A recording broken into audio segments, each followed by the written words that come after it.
Most people don't like math, but I love math. I am very glad we chose to do this because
Ray Dillon, I should draw the acrobats. I know you sounded like you were a little shocked that I was a little bit balanced in that review, right? You thought that I was going to just start shitting all over it. And it's not like I haven't earned that reputation, right? William Rice, what's up?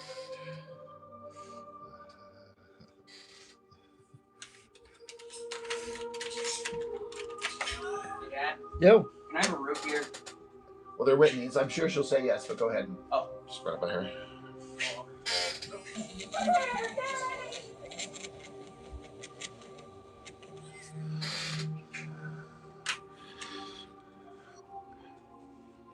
Ray Dillon, when am I going to get you on a co-live stream?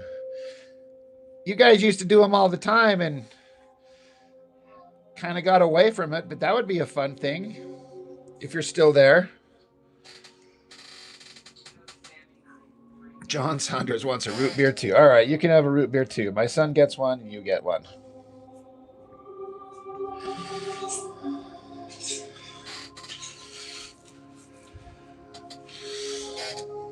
Yeah, Ray, that would be we should chit chat and plan that, and you can talk about any comic projects you want to, or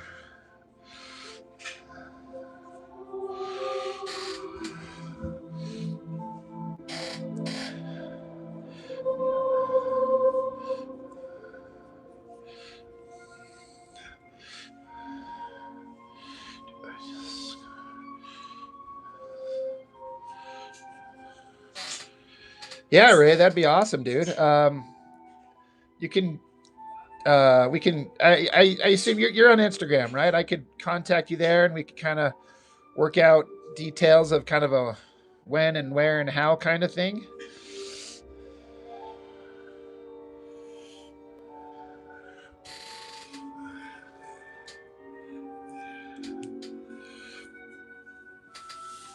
William Rice, thank you, man. I really appreciate it. I know I'm kind of an obnoxious shit.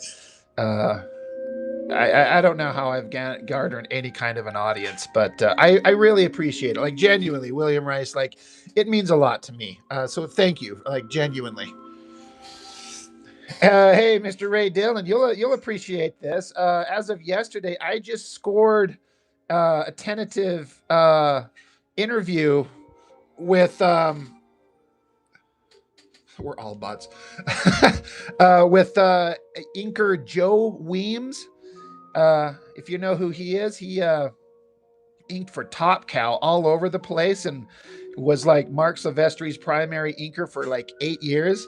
He agreed to do a interview with me, so we're gonna film that next Saturday.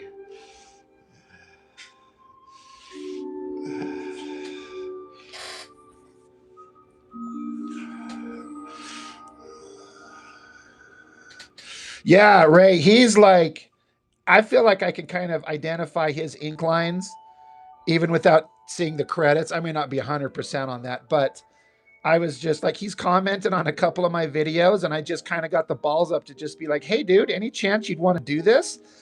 And he's like, sure. And so we spent quite a good amount of time yesterday kind of chit chatting, kind of setting up the idea. So,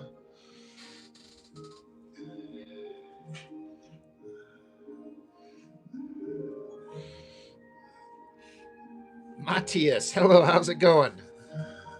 But yeah, Ray, he's an incredible inker.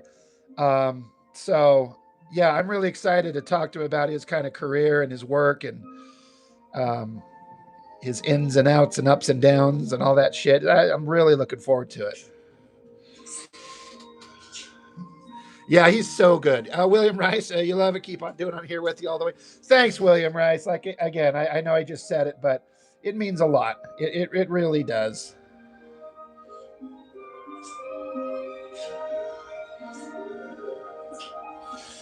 Yeah, I look at Joseph Weems inks, and I'm sure he. It looks like I'm pretty sure he just uses almost exclusively like the Hunt 102 nib. I'm kind of guessing. He's so good. He's so good at that stuff. So if everything goes right, I'm gonna chat with him next Saturday, and then I'll have it kind of put together and up later that week, soon as I can. Addie, how are you?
William Rice, you're excited for that next Liefeld review. I'm trying to spread them out, um, not do too many. But that Youngblood #5, it kind of have to do that one. Furry Kim. No, I'm drawing my own comic stuff right now. I'm not doing random stuff. Addie, you're excited for Easter tomorrow? That's awesome. I'm not doing anything except just hanging out with my boys.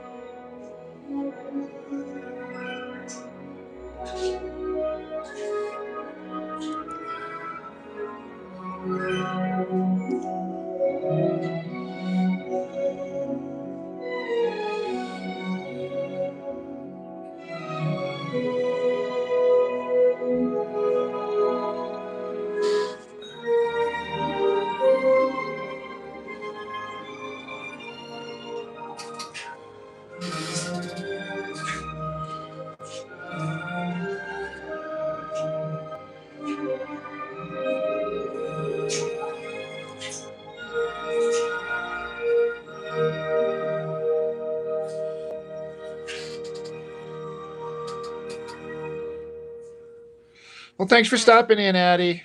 It's always appreciated Looking every for an time. MPA that won't break the bank? SUU's MPA program provides an affordable, high quality education that is perfect for public service leaders.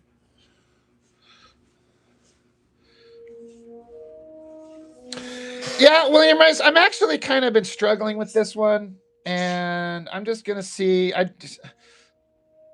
The initial sketch isn't. I'm not thrilled with, but I haven't worked it enough to decide if it's. I need to just throw it away and start over. So I'm just gonna kind of keep noodling away at it and see if I can make it work. Because they're jumping out of a building here. Gonna have the figures, kind of small figures, diving out of a window. This is broken glass, and there's a giant explosion going off behind them.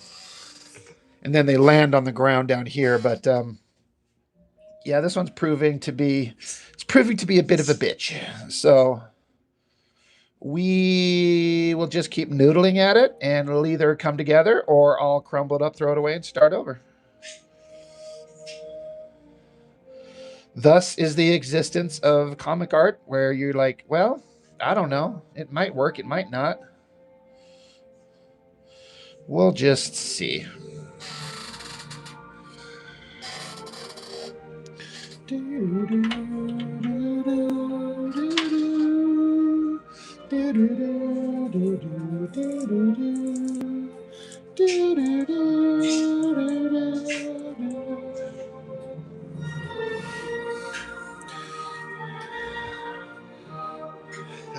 Yeah, Sheldon, I hear you, dude. How you doing, man? Sheldon, I was gonna say I saw you post up.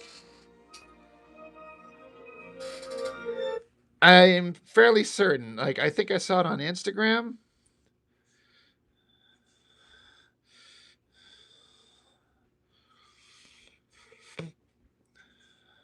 Um,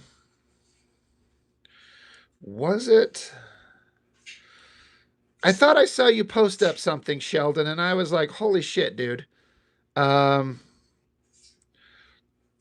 where did I see it?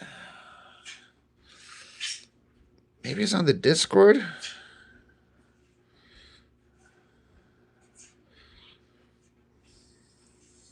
But yeah, you're a book that's coming together, dude. Like these pencils, that's like, dude, you're like jump in quality is kind of astronomical. It's pretty freaking fantastic. And then this coloring is looking great. But yeah, Sheldon, I saw something, and I don't see it on the Instagram page. So I wonder where else I saw it somewhere. Um, yeah, your work is just you know, just getting so much better. Like legitimately impressive.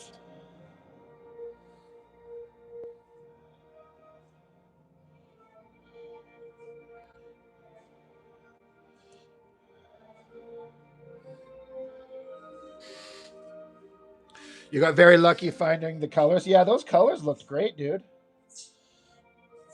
And Sheldon, I don't know if you missed it. I was just mentioning it to the other one of the other fellas in the chat here. I know you're a big Michael Turner fan, right? Um, his Michael Turner's inker on Fathom. If you know who he is, Joe Weems. I just chatted him up and I scored an interview with him. I'm gonna get to chat him up about comic art next Saturday.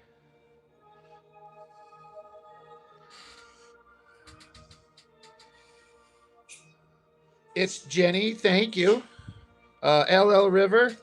Thank you. I appreciate that. Thank you very much.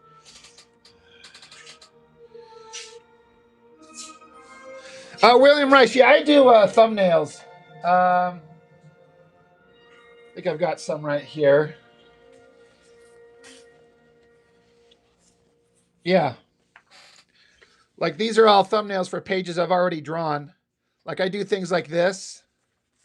just work them out small. Like, these are just pages and all the panels. And I don't always stick to it 100%. Sometimes when I work out the thumbnail and then I go straight to the page, suddenly something I did seems unnecessary or I change it. But yeah, in fact, this right here, this is the page I'm working on right now. This is it's almost indecipherable, but that's it's a really rough sketch of like two figures jumping in an explosion. And then I've got kind of the ideas for the upper panels. But yeah, I do that stuff beforehand. So yeah, I don't go straight to the page. I got to have that worked out first. Well, Sheldon, it's not going to be a live thing. I'm going to record the interview like just private between me and him. And then there might be like a little bit of microscopic editing, and then I'll post it as a video to my channel later that week. Maybe the next day. Like I don't have any intention of delaying it or anything. But yeah, Sheldon, Joseph Weems, he's commented on my stuff here and there once or twice, and he mentioned something on that last Cybrid video that I did, and he commented talking about that artist, how he met him, and kind of what a legend he was in the studio at Extreme. And I just kind of threw it out there. I was like, hey, dude, any chance I could talk to you about your comic art and your comic work? And he's like, sure, absolutely. What do you want to do? Yeah, Sheldon, like for real. Like I've talked to a lot of, indie guys and small press guys, and it's all great. And, it's not to diminish any of the stuff I've already done. But the biggest thing I've done previous to this was getting to chat up that musician, Danny Bedrosian, one of the coolest guys I've ever met, and had him do a kind of a video interview where we talked about the Fantastic Four. But in terms of professional comic artists, he's going to be like the first guy that's had like a professional career that I get to chat with, like for the channel. I've talked to several industry professionals here and there. But yeah, this will be like the first time here's somebody that's like, he's inked Michael Turner and Mark Silvestri at length, and he's going to talk to me. It's mind blowing, dude. He seems like a really cool guy. We chatted up quite a bit yesterday. He kind of gave me I was going to say a brief rundown of his career, but it wasn't brief. He typed out this multiple paragraphs of all his kind of like where he started and what he did and what it was like, and just to kind of give me some kind of stuff to kind of pick and choose questions to ask about. So yeah, I'm really, really excited for that. A little nervous because again, I'm just a fucking nobody, but it's going to be really cool.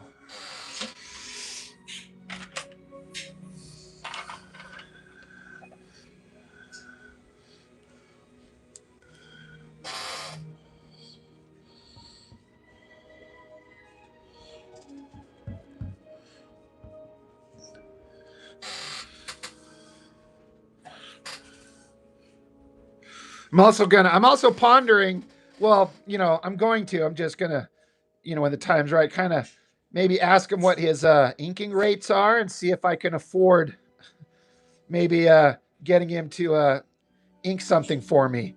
That, would be crazy, because I can say that I've had inks done from somebody who's inked Jim Lee and J. Scott Campbell, and now I've been inked by somebody who's done Mark Silvestri and Michael Turner, and they're working they did work with me. Yeah, Sheldon, I've got somewhere. God, I just saw it, and I'm going to be pissed off because it's sitting right here somewhere within arm's reach, but it could be in one of any several big piles. Let me see if I can find it real quick.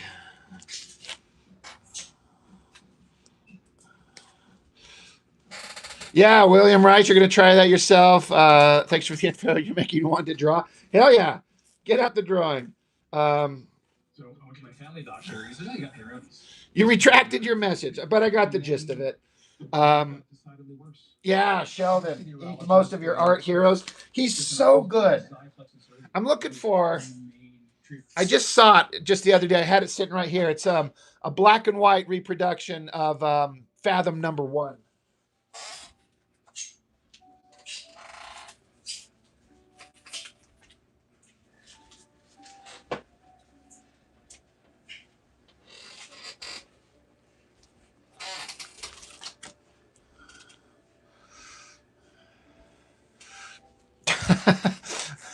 Well, there's other comic book guys out there with way bigger followings than me. If I was to say I have maybe a kind of distinction, it's kind of the same distinction that like me and Mitch have, where we're amateur guys that are just kind of making our own comics and doing videos kind of on the same thing. But the distinction is that we are actively making our own. I'm not going to sit here and pretend that I know everybody on the internet, but I haven't seen too many pass my eyes that are doing the same thing like me and Mitch are doing, that are kind of at the success level that we are, you know. Yeah, William, I saw you're a big fan of Michael Turner, and it sucks that he's gone. I hear you, man. But yeah, I don't know if there's anybody out there with a really big YouTube channel about comics that's also actively making their own stuff, in addition to making a channel talking about comics. But yeah, this right here was one of my favorite things that I found. Just this black and white reproduction. And Joseph Weems did inks on everything except pages 10, 11, and 19. God, is he just... I don't think Turner ever looked better than when Joseph Weems was inking him, and I don't think Silvestri ever looked better than when Joseph Weems was inking him, with the exception of maybe Dan Green on the Wolverine era.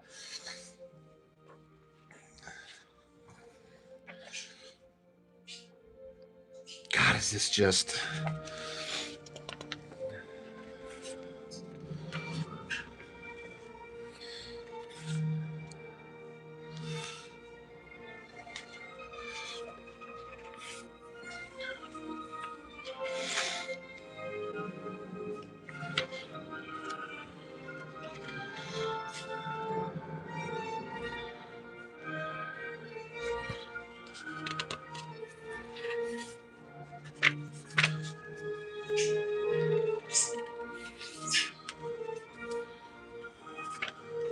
Yeah, it's... God, Joe Weems is just... He's so good. Yeah, I can't wait to talk to him. But like I said, I mean, kind of nervous, but once you kind of get into the conversation, you're just a couple of guys talking, and these guys have a career and they like to talk about what they've done and the stories that they've got from their experiences. God.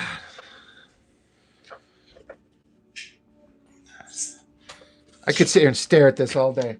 But yeah, had to dig this out because got to have something to kind of have sitting next to me. I'm going to dig out a couple of things that he's done. But yeah, Joe Weems, interview video should be up next week. Now, again, it hasn't happened yet, so, something could happen to change that. But so far...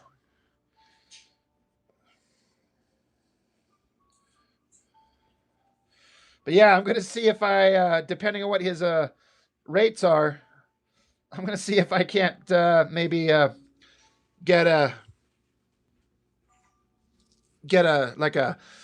to ink like a variant cover for my book.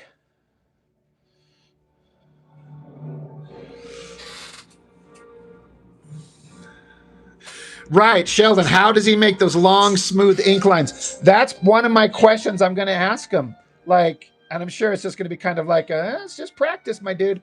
But that's a question that I've always wanted to get from any inker. And how long did it take them to get that information, or how to practice, to learn that technique with those tools?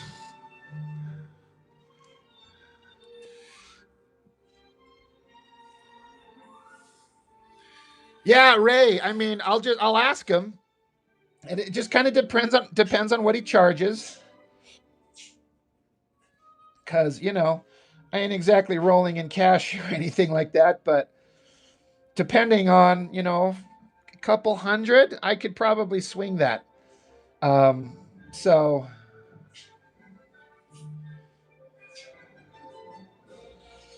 we'll see. We'll see. We'll see what happens.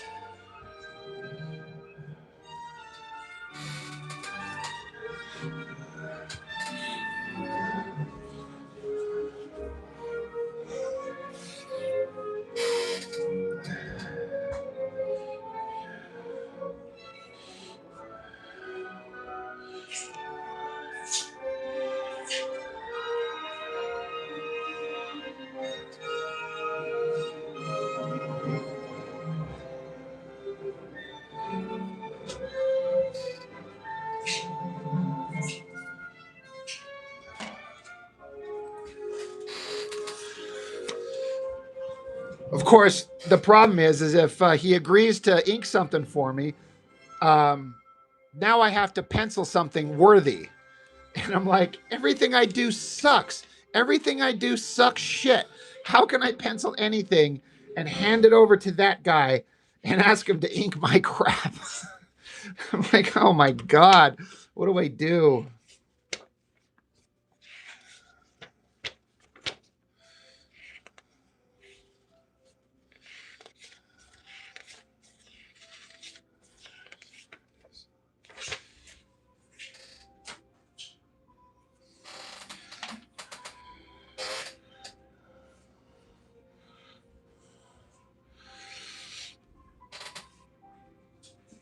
Jerry, what's up? I've only been on like 30 minutes.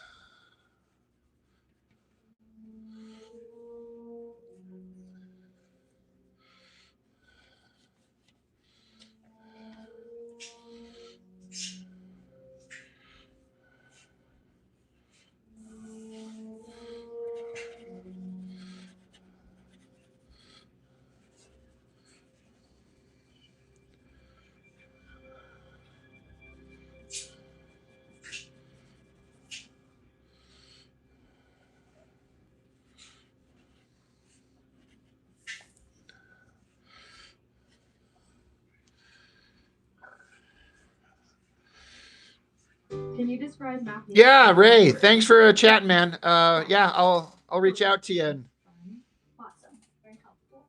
we'll find a time.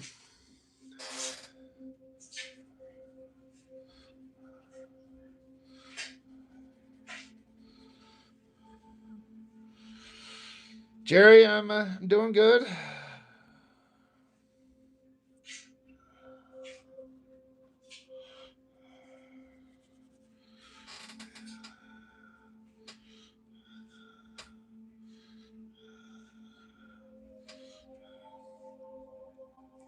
Mauricio, how are you? Sheldon says he inked 5 interior pages of Joe Sontag's Reaper Destroyer comic. I think he said he bumped his artwork up and did some background embellishments for him. A good inker, as long as the penciler is kind of cool with it, that's kind of that's what they're there for. Especially if they're good and know what they're doing. Old Chuck Gibson's talked to me about that type of stuff before, but he's also said you have to be really careful because some pencilers are extremely pissy about you fucking with their pencils. So, like Chuck was saying, he's had some experiences back in his professional career where some pencilers didn't like some of the, decisions that he made. He's like, well, fine then, fuck you guys.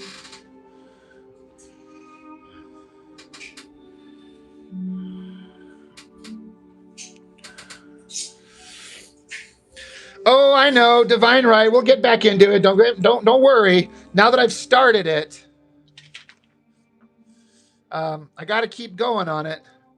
It's not off to a great start, in my opinion, because God, did that first issue kind of suck. Oh, man.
Jerry, you see, I wish I knew how to at someone. Oh, you mean to like have their name? I don't know how to do that either, Jerry. To like have their name highlighted. I don't know how to do that either. I don't get it. Panda, what's up? Yeah, I've kind of had a lazy day, and round about 10 o'clock at night, I figured I should get some drawing done.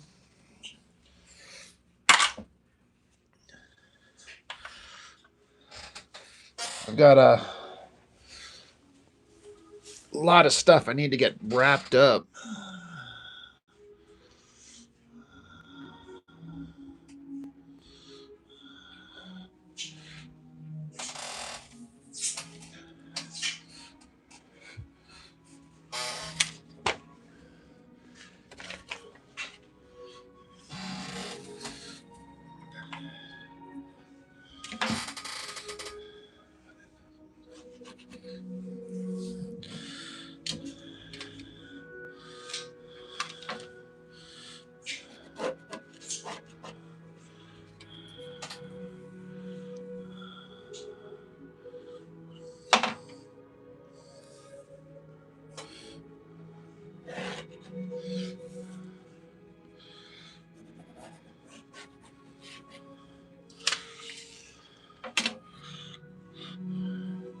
Oh, you're on a computer. Computer. Maybe that's why I can't do it when I'm ever on a chat. LL River. What advice can you give to anyone interested in making their own comics? That is a very broad question with lots of possible answers. But the most basic one that I can give, that I tell everybody, if you're interested in making your own comic, the biggest thing, the biggest hurdle that you need to do, this is going to sound stupid, make the comic. Make it. Stop telling yourself you're going to do it. Stop thinking about it. Stop wondering about it. Stop worrying about it. Stop worrying about perfection. Stop lore building and procrastinating. Just make the comic.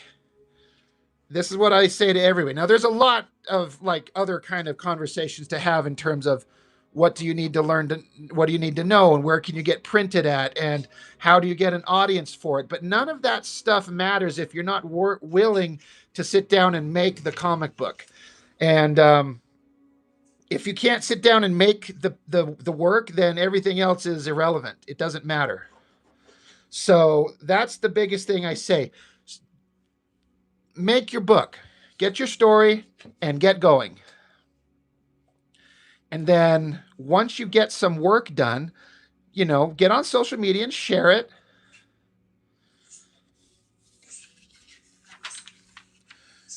And then if you want to print it up, then it's easy enough to find information on how and where to go.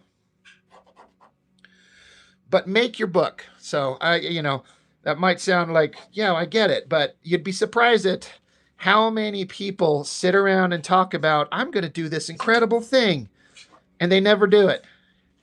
It's weeks later, it's months later, it's years later, and no one has made their book. And so I'm like, well, I don't care about anything a person's got to say about anything if they haven't made the damn thing. Now, if you're in progress, like, yeah, I got 10 pages done.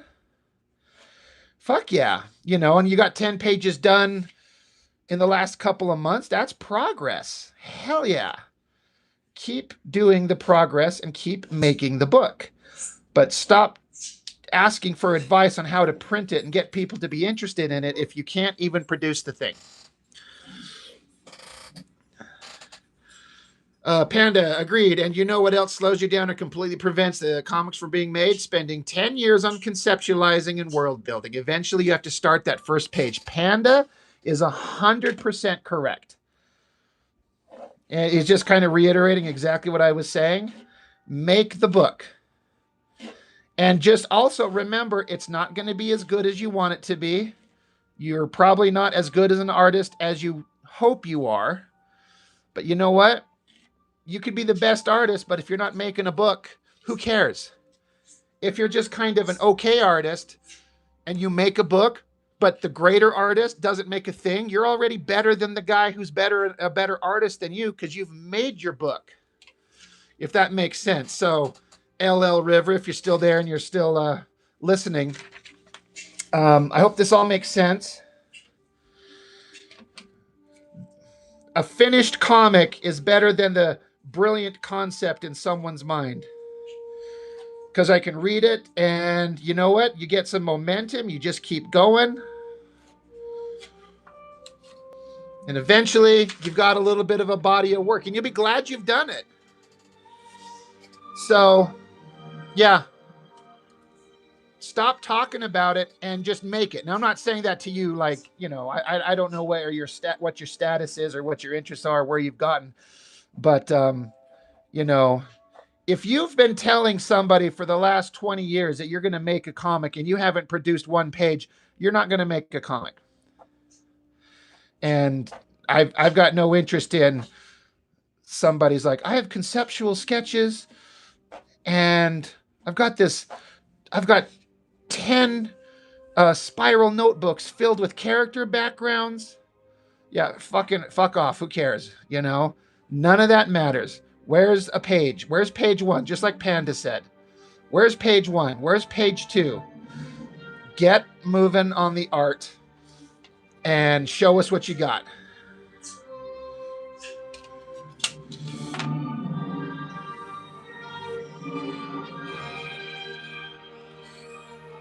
And then once you get pages done, penciled, inked, lettered, colored, whatever you're going to do, then you can reach out to people and be like, where can I get it printed at? I have a completed work, but where do I show it to anybody? Well, now you can ask for help. See, there's Egg. What's up, my dude? This is why I come. This is why I come here, Rob. It's a motivational machine. Thanks, buddy. Love it. Thanks, man. I appreciate it.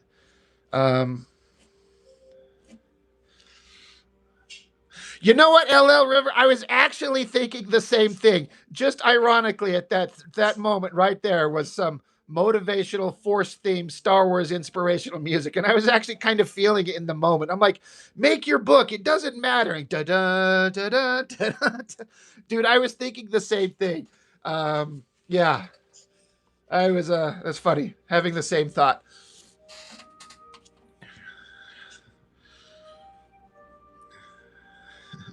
Sheldon, I have turnarounds, pinups, a roadmap, self-help books, etc. I've been there, except the turnarounds. I've never done that really either, where I like do a front, side, back, I don't really do that. I'll just sketch out a couple of scribbly things and then just go.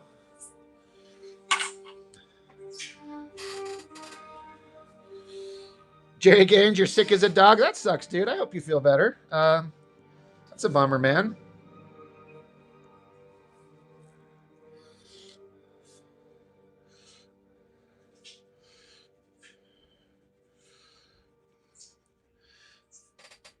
But yeah, egg. I don't know. I'm kind of excited just to mention it to people. I'm kind of just talking about it already a couple of times, but I'm just kind of excited to mention it. Like, I'm going to be doing an interview with a big time professional comic book inker next Saturday.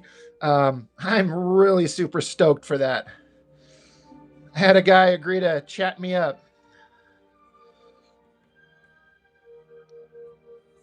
So, kind of a little bit excited and, you know, bursting with energy. The guy that I'm going to be interviewing is the guy who inked Michael Turner's Fathom. That guy right there, Joe Weems.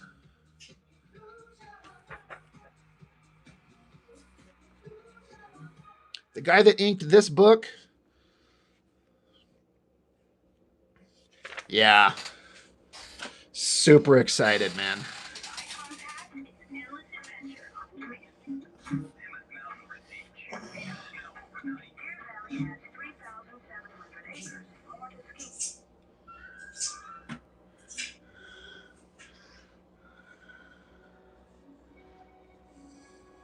Yeah, Panda, I'm going to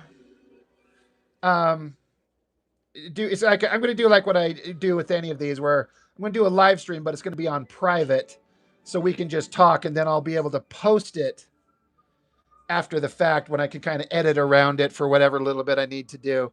But so yeah, next week sometime it should be up. Sheldon, I tell everybody the cashiers at the store would be sick. They're like, this fucking guy, I don't even know what a fathom is. He just won't shut up about it. Oh, dude, that's hilarious. God, sorry if my camera's shaking. I've got my clothes washer running in the background, and it shakes the whole fucking house on this spin cycle. So it's just shaking everything, and I can't really affect it. Yeah, Jerry, I was really excited when I found this, where it's just the black and white, just the inks.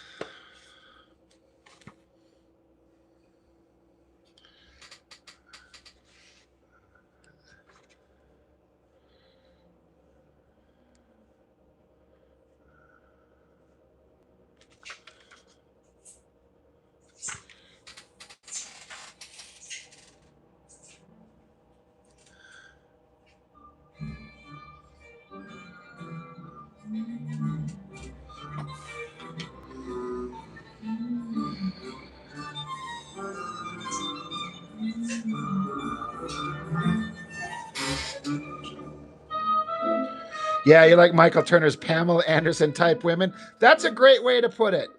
I've never thought of it that way, but I think that's exactly right.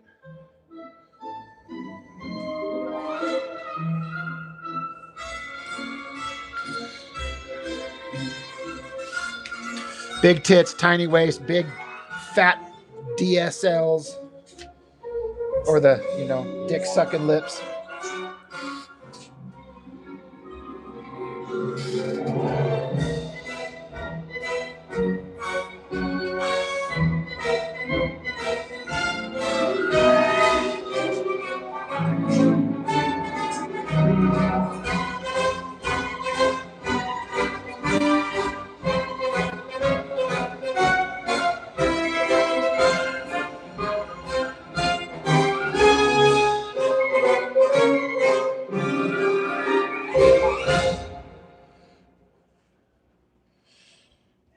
Most people don't like math, but I love math. I'm very glad we chose to do this because it's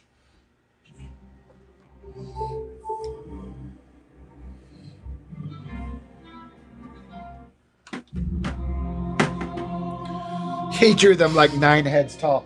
Dude, you're not kidding. Let's see. He's got a... Yeah. Look at that girl right there. It's an element to his style that I don't I didn't mind at all when I first saw his work, and it's still kind of fine, but it's a little bit too goofy to me. Like she's got giant feet and very long, gangly, and skinny, and like, yeah, 9, 10, 12 feet tall. It's a style choice and it works and everyone loved it and I get it. But it's a little bit less appealing to me now than it was back in the day.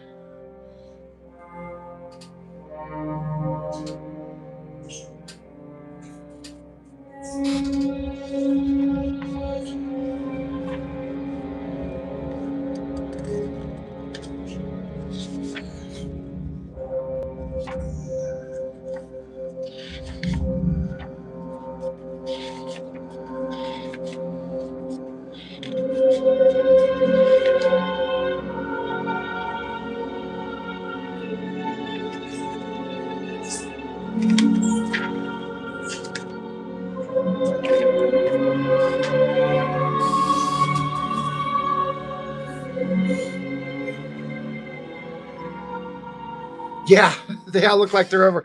They look more like they're like 7 or 8 feet tall if you're kind of really counting it. But yeah, it's crazy.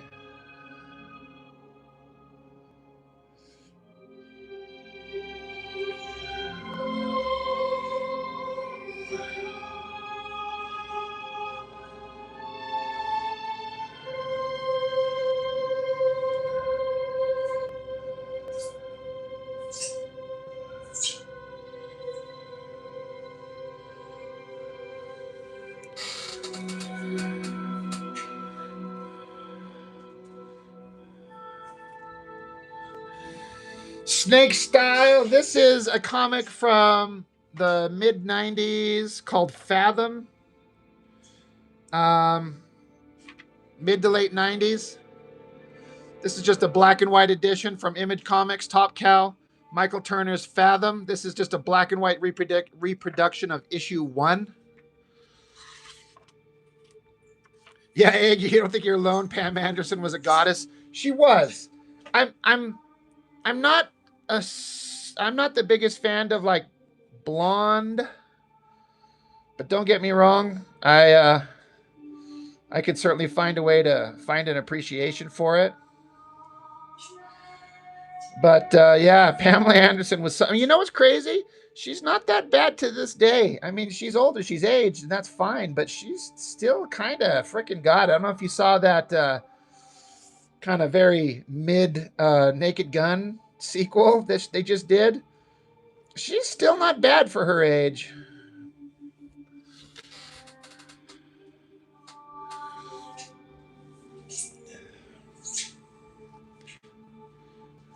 Marby Doggier's more into Sports Illustrated swimsuit models like Elle Macpherson. Elle Macpherson was fantastic. Yeah, absolutely.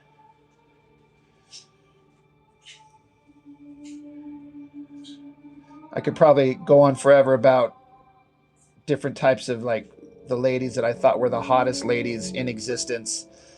Um,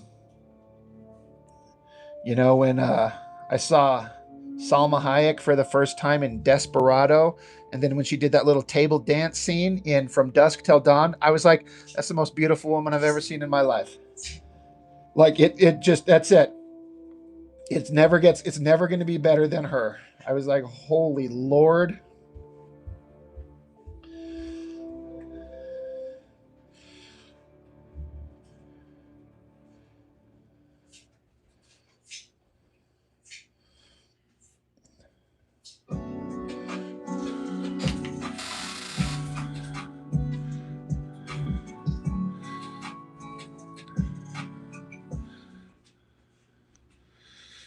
That god awful VIP show. I forgot about that. I remember her in that god awful barbed wire movie. I'm like, well, she's pretty to look at. You know what was like? Let me tell you. Let me look it up. What I used to think, and it's still to this day, what I would say is like my favorite image of Pamela Anderson. Hold on. And the thing that sucks is that a million people have used it as art reference. Um,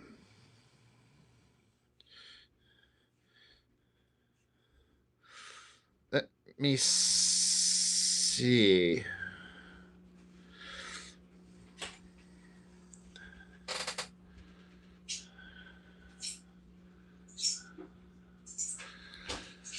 Oh, Panda, Salma Hayek in Desperado. Well, see, for me, it would have to be Salma Hayek in From Dusk Till Dawn. That's the best version of her. But Catherine Zeta-Jones in um, Zorro. Ooh.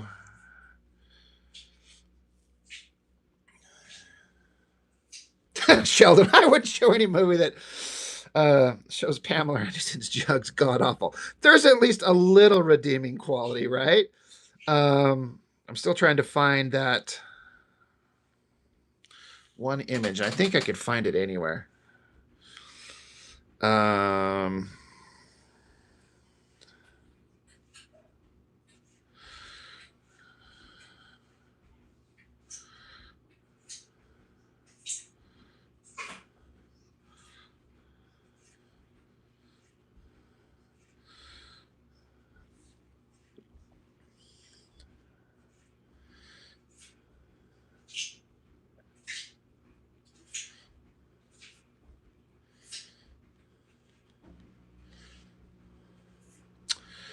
God damn it.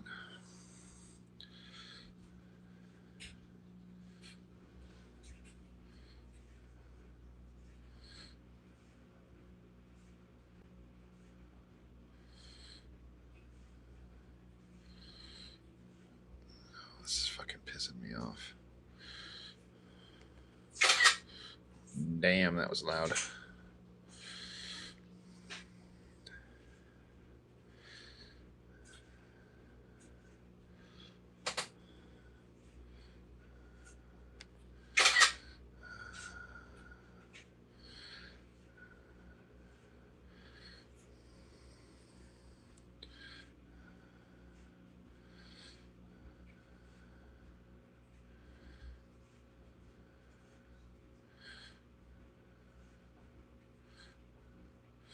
I'm still searching, and this is not very fun streaming for anybody, but now I'm all. I am.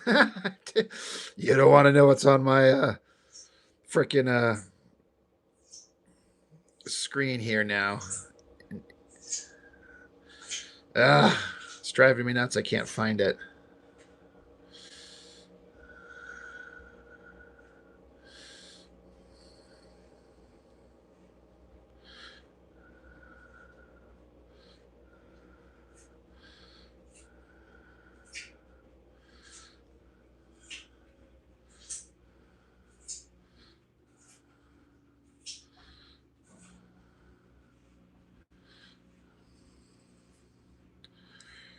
Do, do, do, do, do.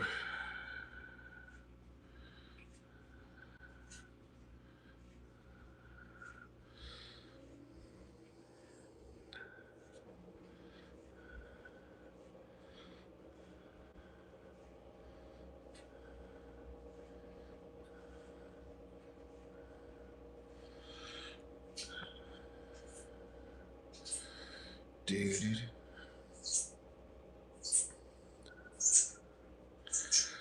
Oh, Ms. Pamela Anderson.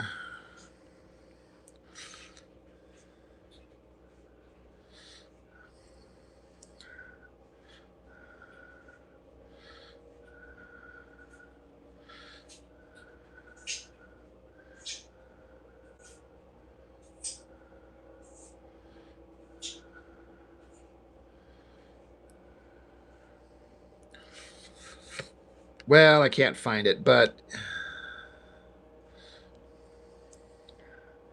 it was part of, I think, this photo shoot. I always thought that shot, that's not exactly the one I'm thinking of, but that one of her there, just kind of the pose, everything about the figure is just like, all right, that's just hot girl just to be super hot, and I'm never going to sleep that night again. And then this one, I actually think this would be amazing reference. Like, to learn how to draw the anatomy, like the head and then the way her neck is connected to her shoulders and everything on her body there. That is a tricky angle to do just anyway. But I'm like, I got to save that because that would be good reference to learn from. So, anyway, now that we've gone on a Pamela Anderson distraction,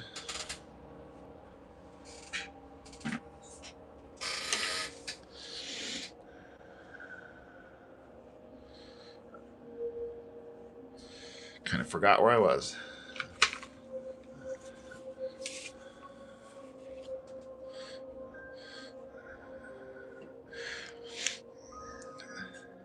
It was crazy hard to get access to a lot of reference back in the day outside of like owning a magazine and then tearing out the pages and saving it. There should be a Pam Anderson distraction every show, right?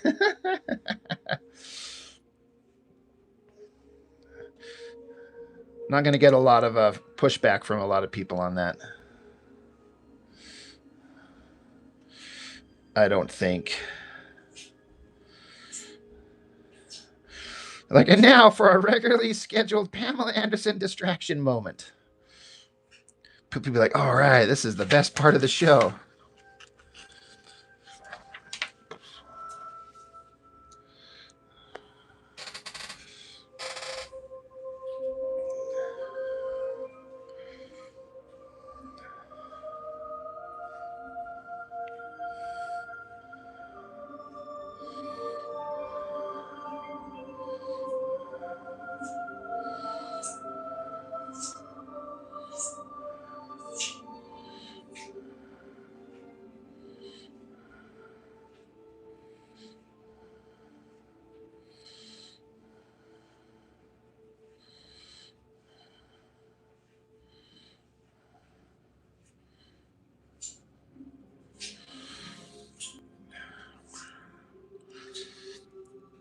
Rob takes a quick D pic and shows Pam and Henderson pics. Like, Rob, your viewership shot up significantly. What'd you do? I'm like, well, funny you should ask.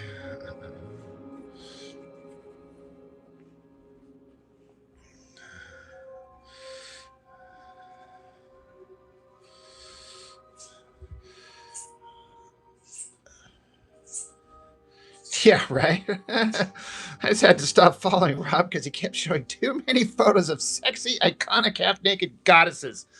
No one wants to see that.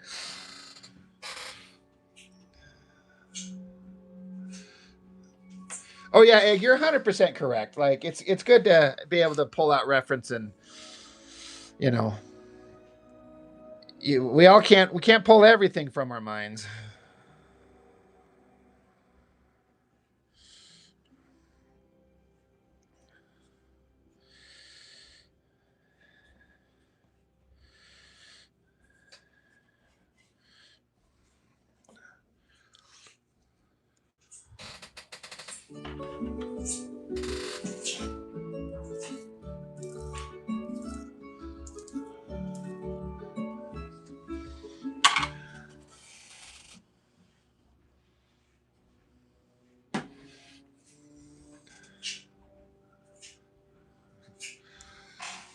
'60s bodybuilding magazines for I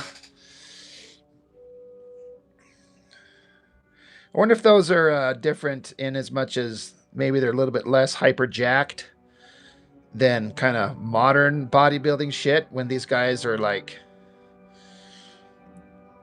you guys know who Ronnie Coleman is, that former like super popular bodybuilder that was just no one can look like that naturally. Should be illegal.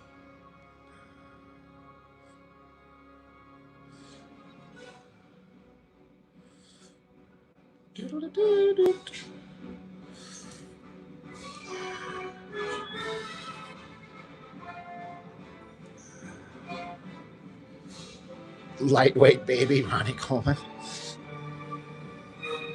There's a documentary I found on him on think it was YouTube that was incredibly fascinating.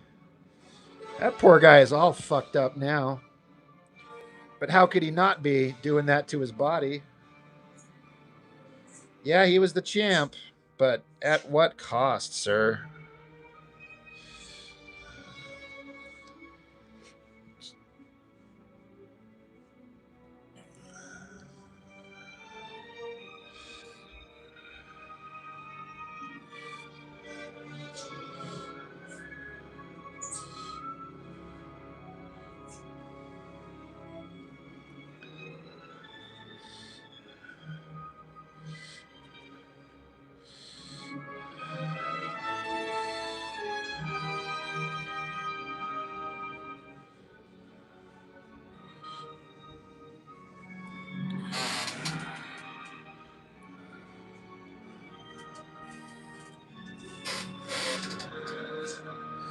You know, I feel like it's kind of got the best kind of all around physical body in terms of women. If for like someone who's is muscular, if you guys know the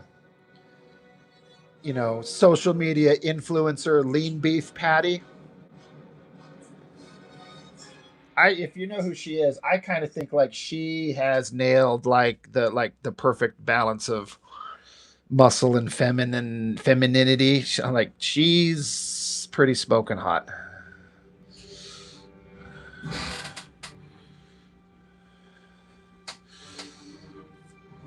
Dude squatted 800 pounds like 2 weeks before his show in caloric deficit while every other bodybuilder was lightening the load. Yeah, it cost him, but he's a legend forever. Genuine Comics, what's up, dude? Oh, there's plenty of close up on the face. It's kind of a requirement at this point. Egg, I know who she is. She's like a little bit too much for the bulky muscular side, especially in her upper body, for my personal taste. Like she's obviously like in amazing shape, and her face is like flawlessly, perfectly beautiful. She's like a stunning, but she's so fucking big in her upper body. It kind of takes away from some of the natural feminine curve that I'm a little bit more appreciative of. Yeah, I mean, you're right. Um, yeah, she is something.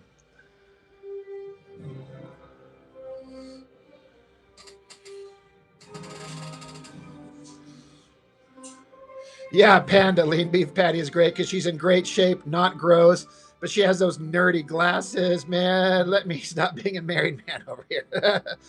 Yeah, and she's kind of a goofball. She seems to be pretty well grounded. Um, and she can look kind of like a nerd, but then when she like dresses up and like does her makeup and her hair and puts on like a outfit, like good lord, this Jesus. All right, lady looking insane, hot.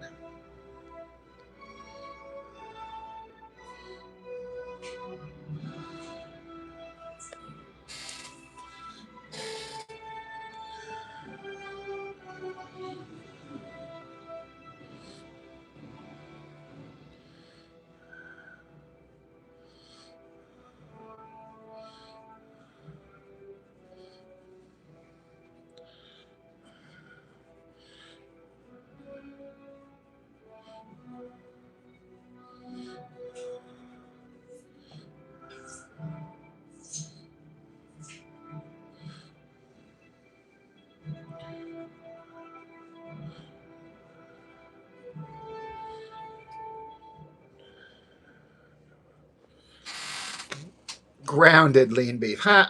Right. I've used her as reference a couple times to just draw, like her abs and shit like that. It's just basically everything. Her back, just everything, just balanced so like freaking amazingly.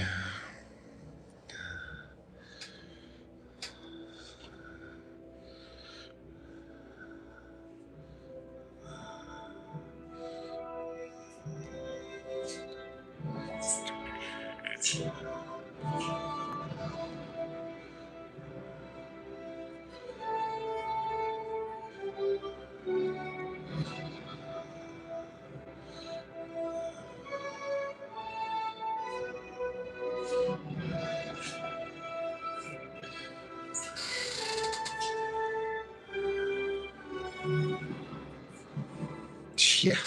that takes me back. Where's the beef?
I went and saw the new Mario Brother movie today. I took my kids to it.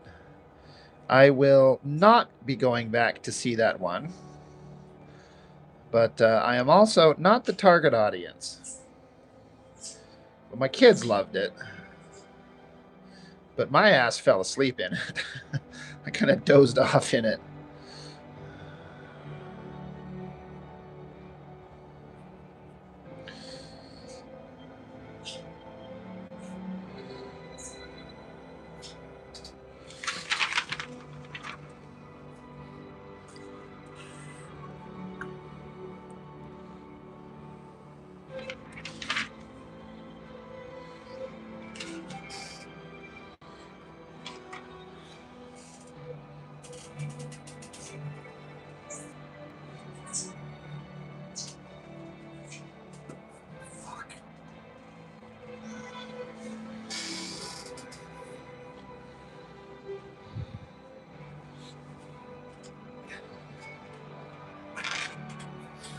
I mean, I wasn't really excited to see it anyway.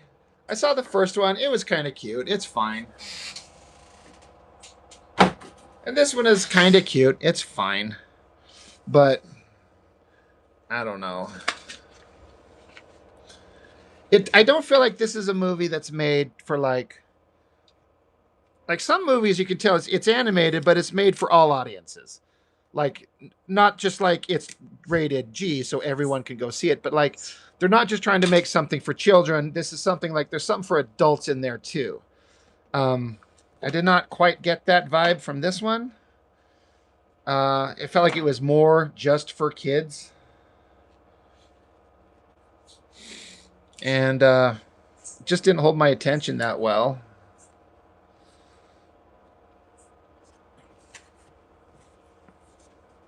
But there actually are a couple of movies coming out this year I'm really looking forward to.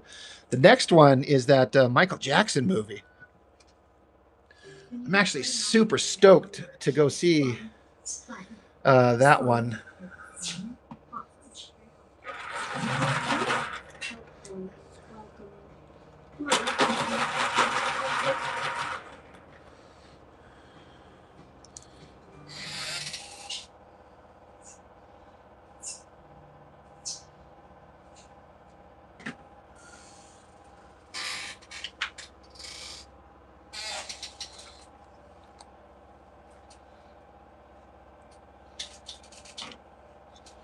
Yeah, hey, I saw something about that. I think I saw a trailer for it. That looks interesting.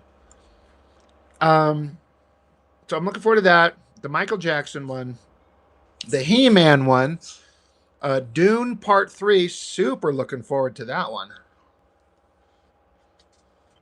And of course, I'll be, in line opening weekend like most people to go see the new Avengers Doomsday.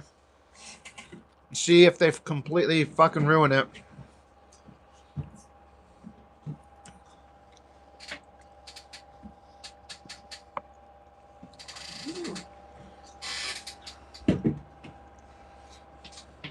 Yeah, He-Man and Dune.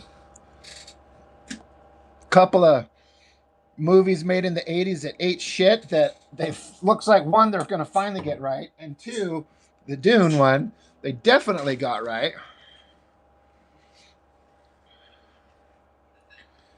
How the fuck can I not?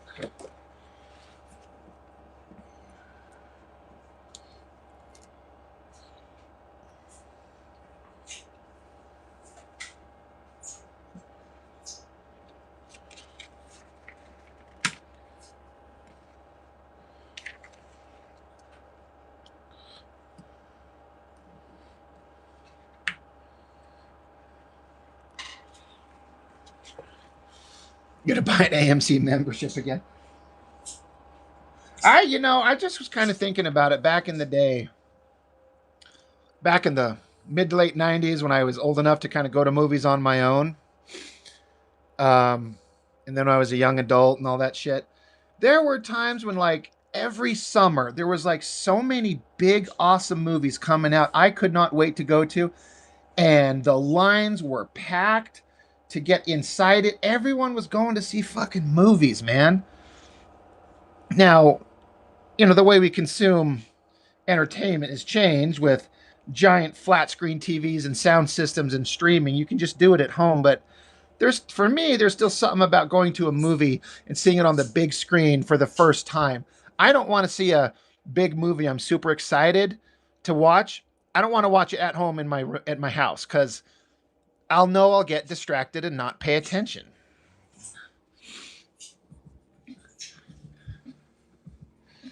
I like going to a big theater, stadium seating, and great surround sound system, and just being blown away. And you know what else is coming out? I don't know what it's called. I don't know exactly when it's coming out.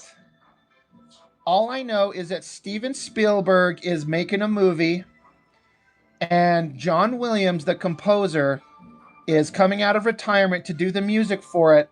And there's every reason to believe this is the last time that pairing will ever happen. And I'm like, I'm going to go see it. I don't care what it is or what it's about. I'm going to go see the new Steven Spielberg movie with the John Williams score. And I'm just going to go see it for, that kind of experience in the theater for the first time, because it'll be the last time it ever happens. John Williams is, like, I think in his 90s. I mean, that guy is not going to be around much longer. And I think it's a movie about aliens, I think. So, Steven Spielberg flick about aliens again. If I'm right. Gotta go see it.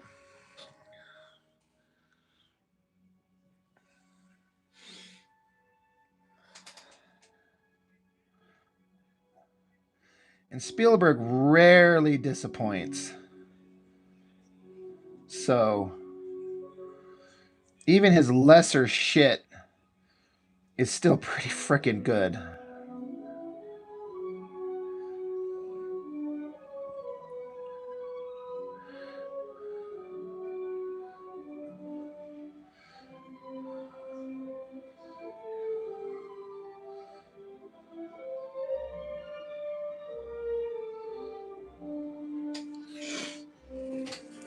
You go to 2 movies in a row at the theater sometimes? I've done that once or twice.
You ever forced to sit down and draw something that you thought would be really simple, and suddenly you're like, I actually don't know how to draw this. Case in point, shattered glass. Like, you'd think that would be simple, but I'm sitting here, I'm like, I don't know if I know what I'm doing here. Sheldon, all the time. From the time I sit down at my drawing desk to the time I leave, I'm like, I don't know what the fuck I'm doing. Why am I putting myself through this? It's me.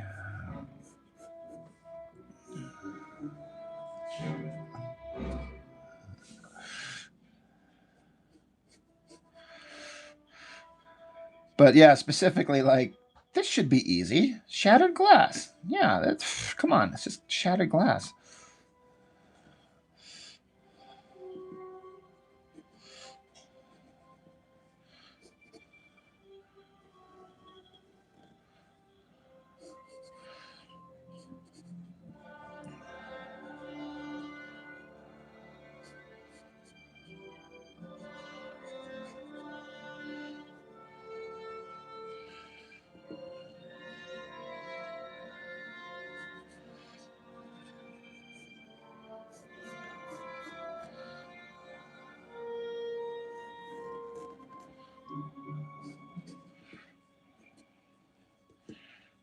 Dun, dun, dun, dun.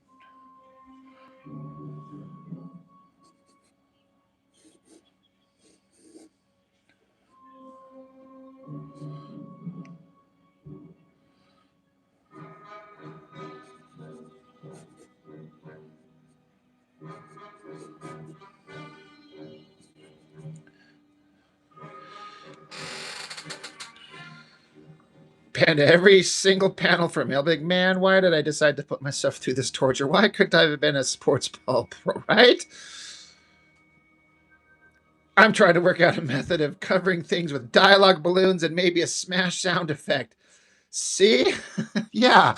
I've literally had parts where I'm like, all right, I don't know how to finish this little corner of this panel, but I'll put a sound effect or a word balloon over it. So no one will possibly know what I've done. I'm super sneaky. Then people are like, can I see the original art? I'm like, oh, wait. I don't know about that.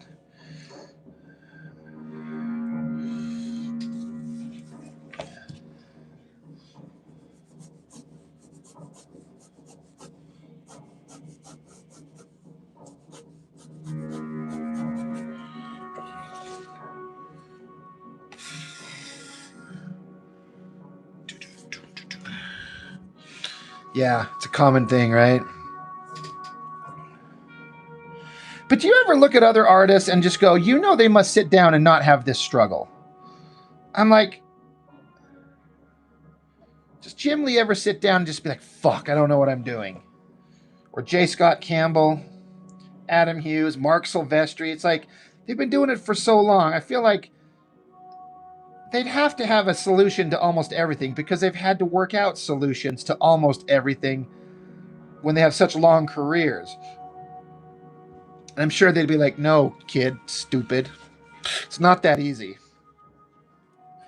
But sometimes I'm like, I don't know. Some people just like, I know how to do this.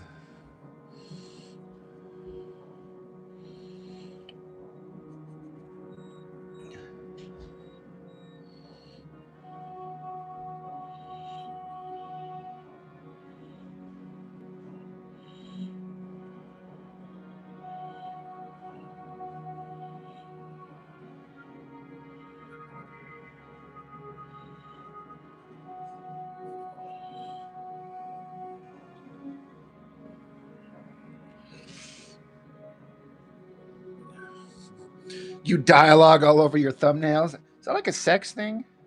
I dialogued all over my thumbnails. I got to clean it up now.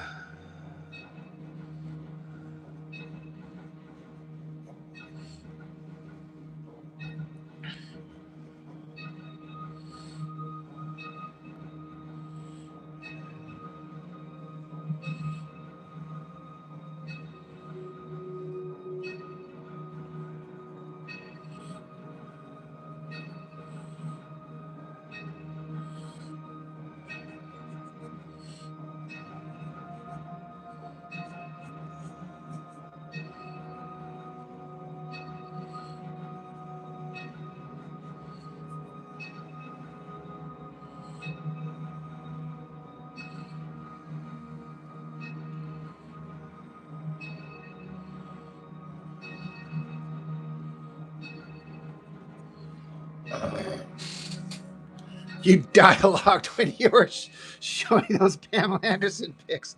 Oh man, that's hilarious. Yeah, it's really gross. It's all over the page.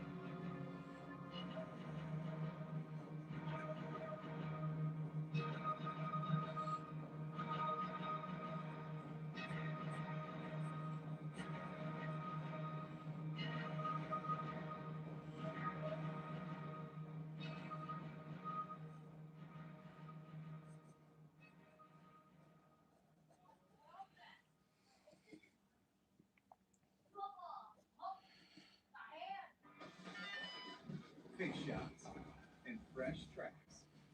From Bluebird hits to Opry spreads. Ride 70 top worldwide destinations.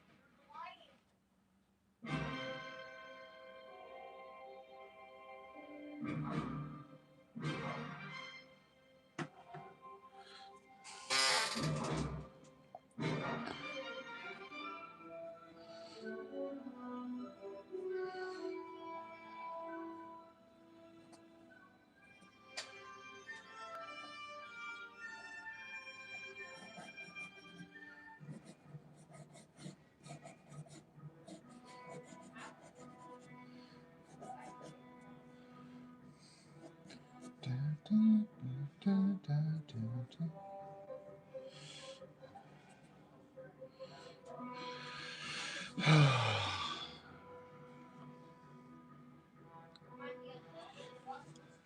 I kind of like the way that head come out. Huh. I think that's kind of working.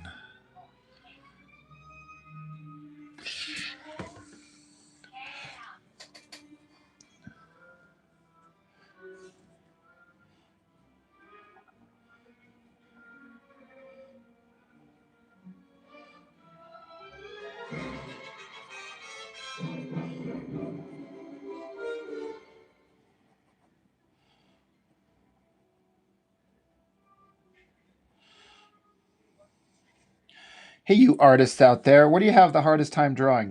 Male figures or female figures?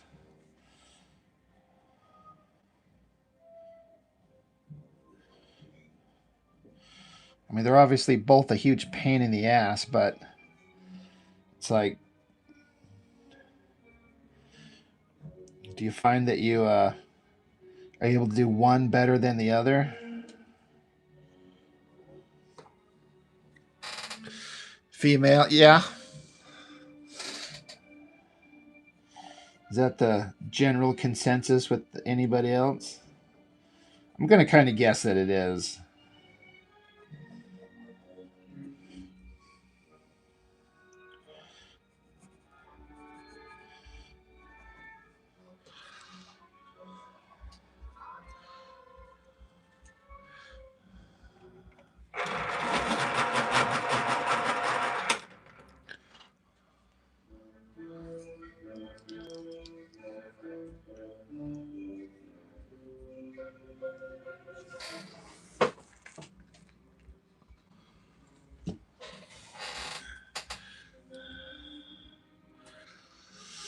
Panda, typically the female, but you've got better at it, but much better at dudes overall.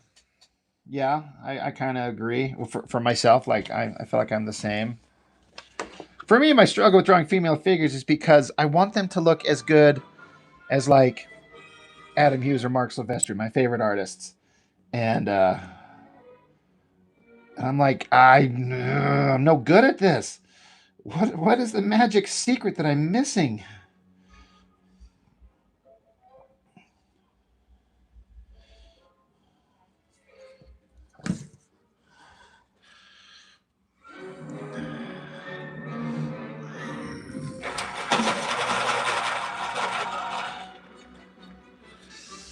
Egg, you find drawing clothes on male figures the hardest, wrinkles and pets. Dude, that is 100% exactly correct. Yes, I talk about this occasionally where we comic artists tend to like, well, I'm going to draw superheroes. And so it's all about superhero costumes are often just like nude figures with a few lines on them and a cape, right? And then suddenly you have to draw a guy in a suit walking down the street, and you're like, how do you do the folds in the jacket and the pants? Holy shit, excuse me. Suddenly I'm like, I have no idea how to do that. And then you do just like a Rob Liefeld thing where you just take like, and you just do a little starburst at like the shoulder joints and at the fucking nutsack. He always draws like a little starburst of lines like pointing straight at the dicks and thinks that they're folds. Like, no, that's not how that looks. Egg, yes, the XYZ. I know what you're talking about. It's kind of hard to explain. Um, but yes, I know what you're talking about, and that's an interesting. That makes sense. Like the folds in it kind of mimic that pattern. Like, right? Am I saying that? Am I?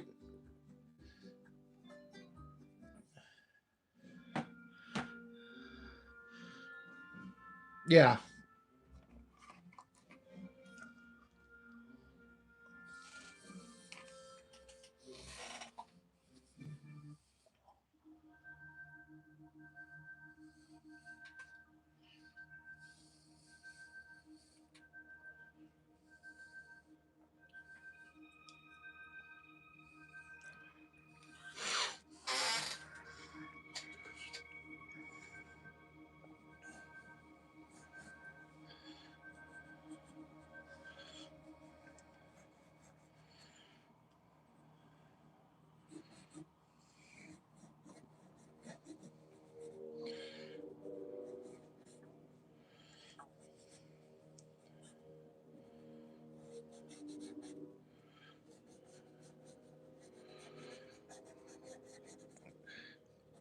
But speaking of drawing natural folds in clothes and stuff, it always comes back to me.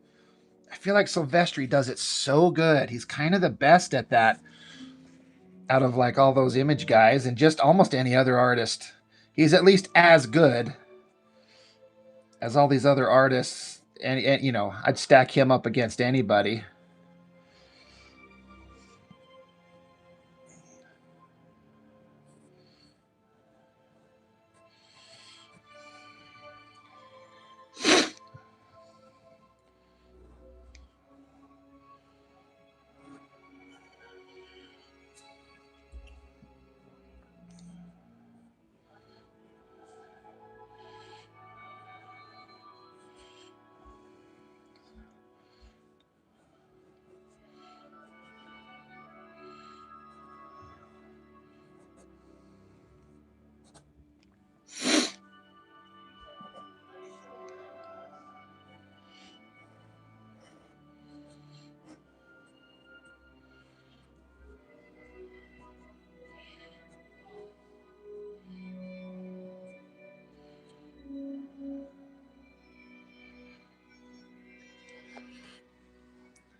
Most people don't like math, but I love math.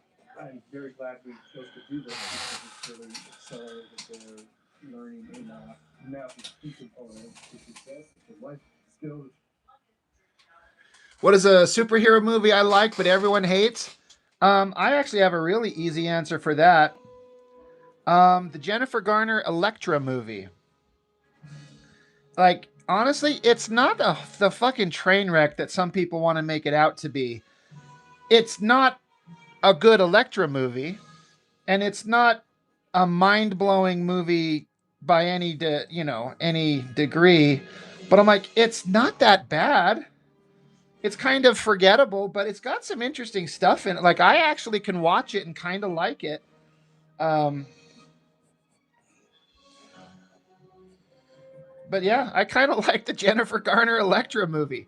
But again, I'm prefacing that with I understand it's not great. I'm not saying it's great. I'm just saying there's way worse. There's so much worse out there.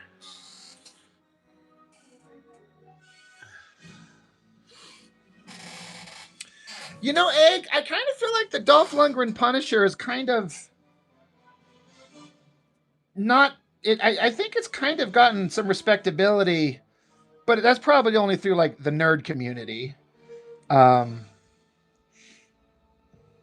it was like it wasn't as bad. Yes, Bubba, what's up? I just came in here for some paper. For some paper? Yeah, you know where the regular stuff back there? Yeah, and also sorry to interrupt everybody. Oh, you're all right. Hold on, careful. Maybe you need to turn the light on. Well, stop! You're tripping over the cord.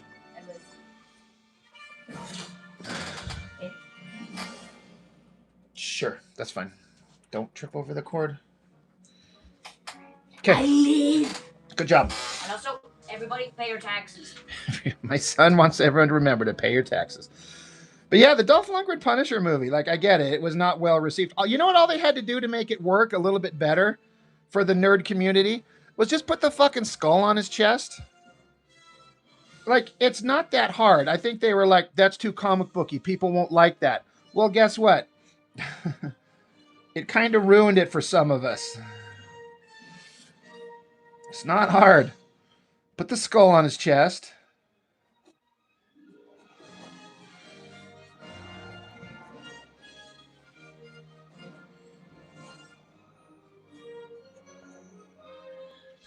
Oh.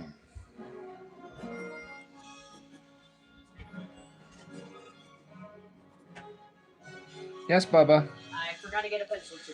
Hold on.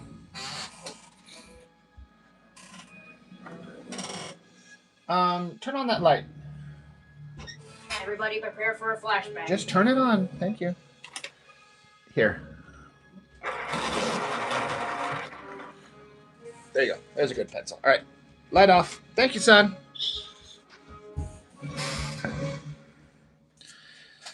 My goofball kids. I love them so much.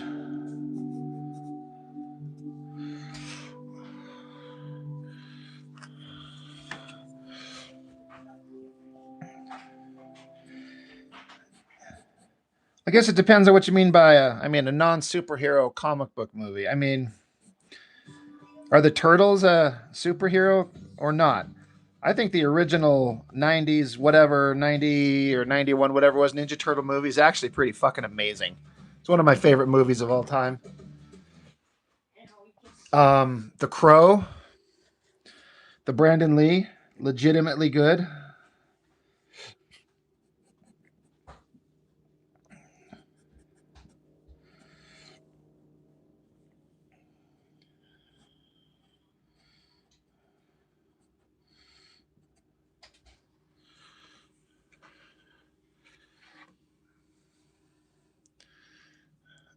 Yeah, the original. Like, I think I loved it as a kid and as a freaking grown ass adult. I think it's actually legitimately amazing with the costumes and the puppetry.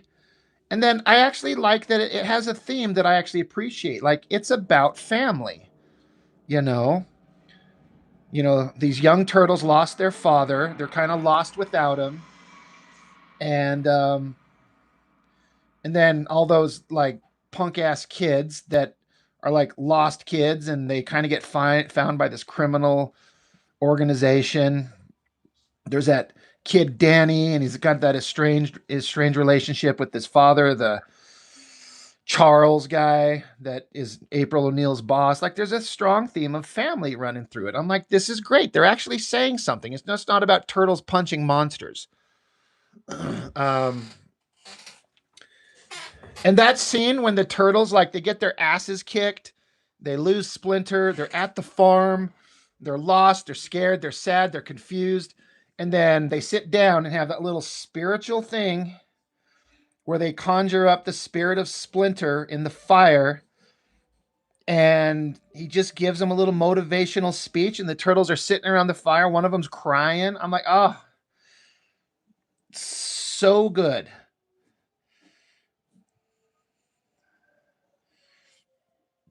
I identified with Raphael so hard as a kid because I felt kind of misunderstood and I was kind of filled with a lot of, I don't want to say rage, kind of like Raphael is, but a lot of like frustrations that I couldn't express to anybody because I felt like no one understood me.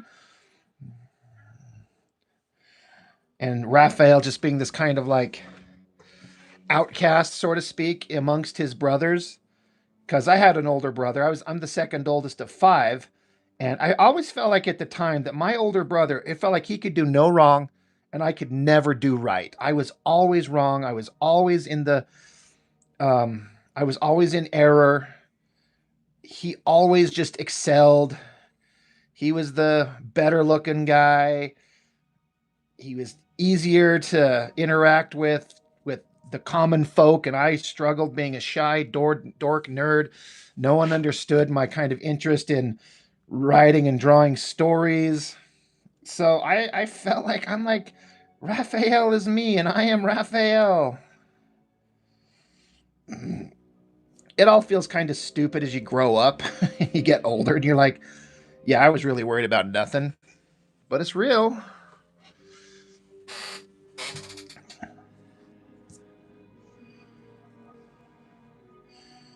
Plus, nerd culture wasn't as widely accepted as it kind of is now. So some of us have kind of had to keep our heads low a little bit. Like, oh, you like comic books? What are you, gay? I'm like, wait, what?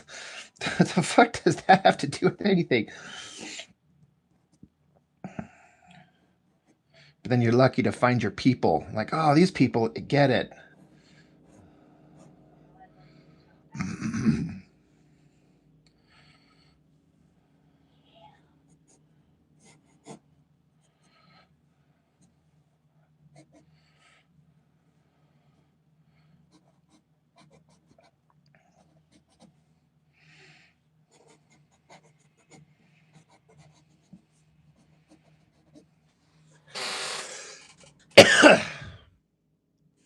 You know, my older brother is we're almost exactly the same. He might have been slightly taller than me, but it always felt like he always was.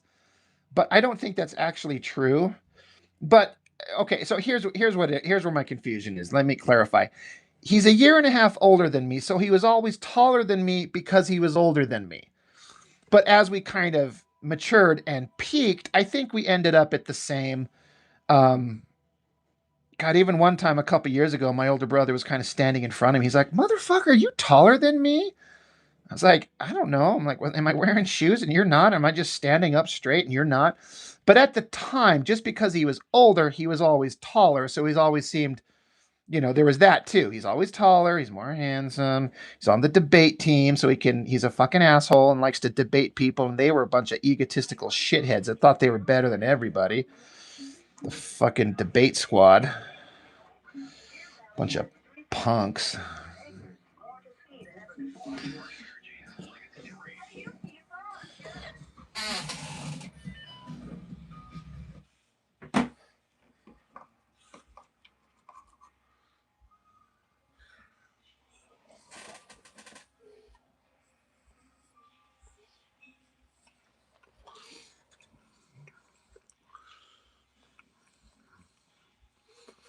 As you've gotten older, more and more the things that seemed important when you started adulthood don't seem important. Yeah. I've gotten extremely comfortable with just like not worrying about things that don't even frickin' matter. And I've discovered I am able to kind of go without anybody very easily. The only people I have to have in my life are the only two little boys that are out in my living room right now. They're the only ones. Anybody else, my parents, my brothers, some of my best friends, I can go without them and just kind of be on my own and be completely fine. I kind of discovered that going through my divorce because once that separation kind of ruined all sense of intimate companionship forever. I'm like, I don't need anybody or anything. I like to have friends. I like to have people to spend time with. But my little mutant turds out there playing video games, they're the only ones I need. And beyond that, I'm kind of like, I'm good on my own. Because I have an outlet. I have interactions. I have things I create. I have hobbies that I pursue. I have successful communications and interactions with people like all you guys. And we sit here and talk, and this is satisfying to me in a big way, but I can cut people out very easily. Teenagers in debate, that's almost a redundancy. Hey, yeah, money, chicks, stuff. Yeah, yeah, yeah. Nerdy, not needy.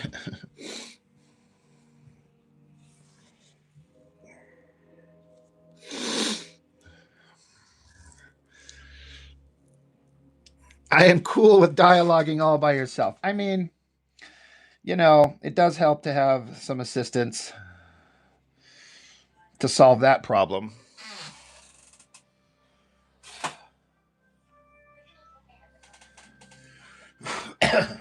But the headache of being involved in some stuff, you're like, I could almost just pay for this and then just move on and still be perfectly fine. I'm not saying I've ever done that, but I don't know. My divorce kind of fucked me up. I'm like, nah, I don't ever need to do that again. Um, my ex-wife, she's on her fourth marriage now, so you know she can't exist unless she's married. I'm kind of like, nope, I did it once, and honestly, I'll never find anybody better than her. So I think I'll just be done.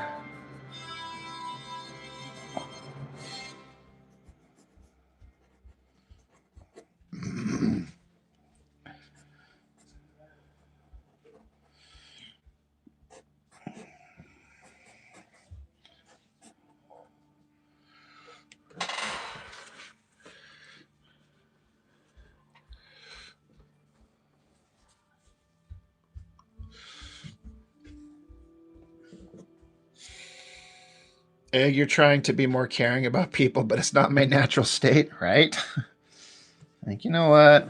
I don't. I'm good.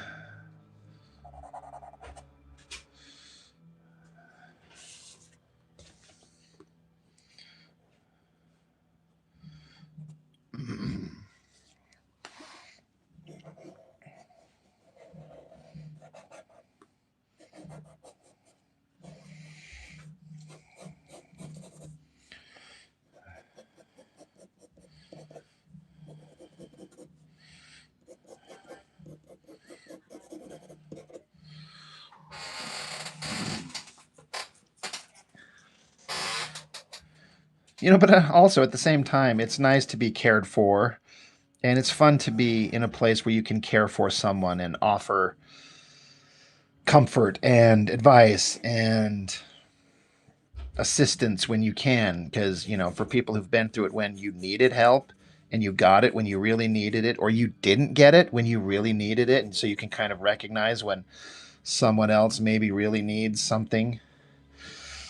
It's kind of nice to be in a position to be like, I can help with this. I got you. But then you're like, also, I'm not going to open myself back up like that. That blew me to pieces. Like, I've been separated from her since 2019, and I just had a dream the other night where we weren't even together, but we were just kind of hanging out together, me and my ex-wife, and we ended up in a fight with her like badgering me about shit like we were doing when our shit was falling apart. And I woke up agitated as fuck. I'm like, God damn it. I'm not even with this woman anymore, and I still dream about the shit that was going on. It drives me nuts.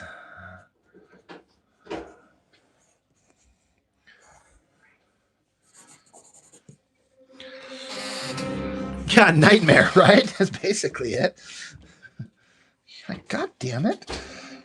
I am so past this. At least I think I am. Why the fuck is my brain going back to that and like, hey, remember this misery you were going through and how much it sucked? You want to relive it in your dreams? Because even in my dream, I'm like, why the fuck am I arguing with this woman? Why in the hell? And we're even going through this.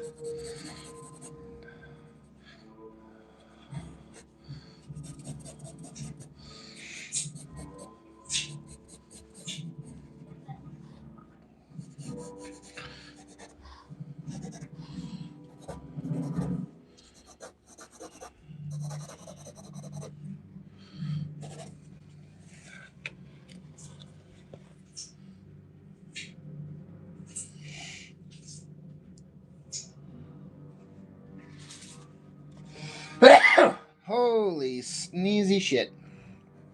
Excuse me.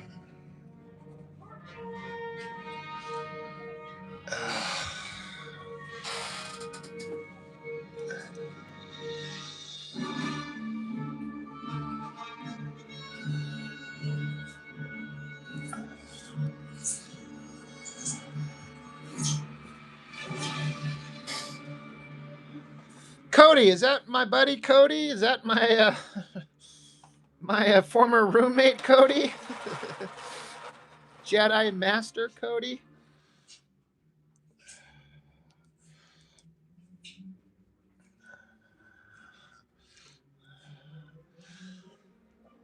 Friends in the chat, Jedi Master Cody. He's the first guy I ever lived with as when we were young fellas. We knew each other at a job, and I had to get the hell out of the house that I was living in with my parents.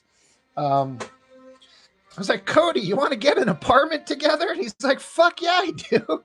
So we lived together for, I don't know, several years. Just young, poor dumbasses. But you know what? We had a good time. I look back on those times with nothing but fondness, really, Cody.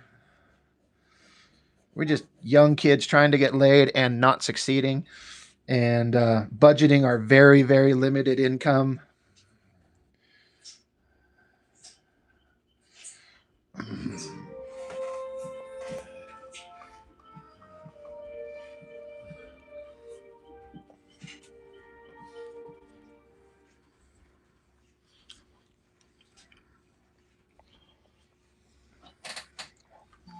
for dinner? It was good times. We already had the answer. Meet Tavala. Just yum yum yum, and the Tavala Smart Oven does the rest. Chef-crafted meals that cook themselves perfectly. With Tavala, dinner's done.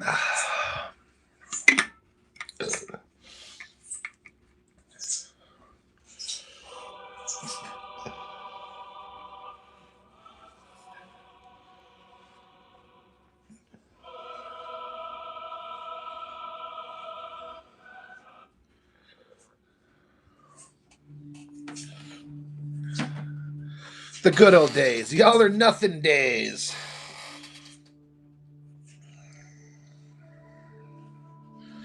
We'd go to movies. On occasion, we'd go to a concert when we could afford it. We went and saw Aerosmith together. Cody, was that just me and you that went to Aerosmith at one time? It was like the greatest concert experience ever.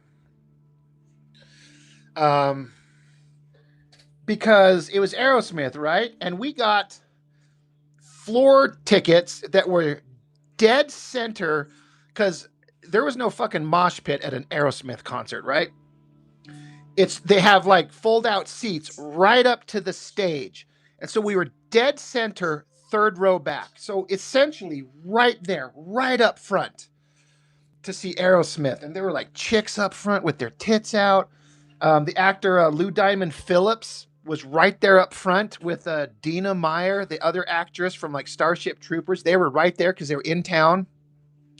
Oh, Cody, my brother was with us. Yeah. You're right.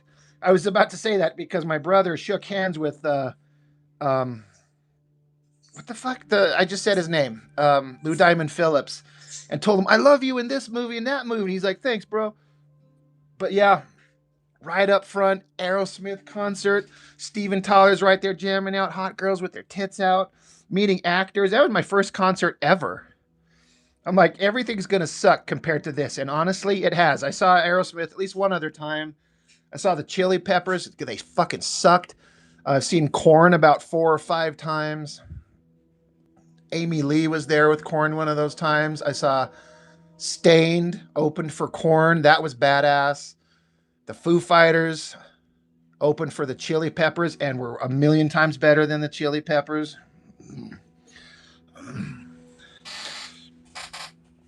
But yeah, Cody, we didn't have money for shit, but definitely one of the happiest times. Yeah, we just hung out and laughed and watched stupid things. And you know what, Cody? I don't know if I told you, but you made a joke all those years ago that I'm currently incorporating into my comic I'm drawing. You're talking about there should be a transformer, and it should be a female transformer, and she should transform into a bird, and then back to like a girl robot. And you're like, her name should be Spread Eagle. And I thought that was the funniest joke I'd ever heard in my life, and it stuck with me decades later, and I'm incorporating that joke into my comic book. Spread Eagle.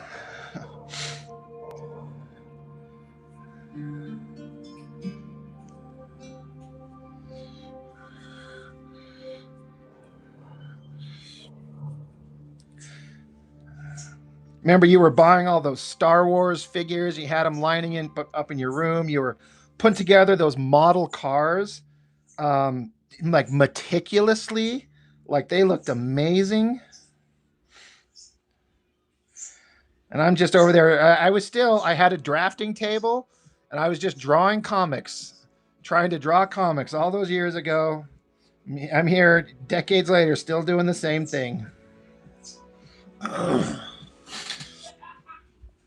You said a lot, you said a lot of funny shit. Oh.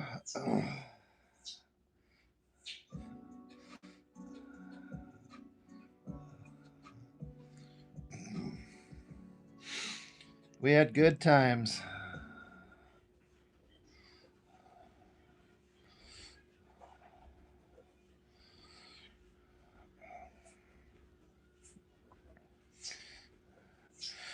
We were young and stupid, and the world hadn't destroyed us yet.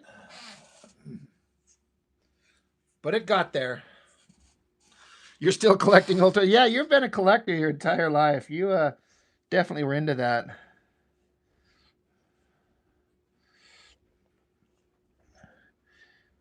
I still have a couple of the things. I had a big plastic model replica of from Star Trek. I had the Defiant and Voyager. I still have those. I got them in the other room in my closet right now. Like those things that I got when we were living together in the late '90s. Still got them.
Yes, Cody. I definitely remember that. Setting our VCR to record Star Trek Deep Space Nine and Beast Wars. Like setting our alarms to get up early in the morning when those new episodes of Beast Wars would come on. Love that stuff, man. Oh, man. I was so into that Deep Space Nine. I mean, I still am. It's still my favorite Star Trek. And, but yeah, we'd set those to record so we could come home and watch them. Getting so excited, sitting around talking like, "Oh my god, did you see what happened in the new episode?"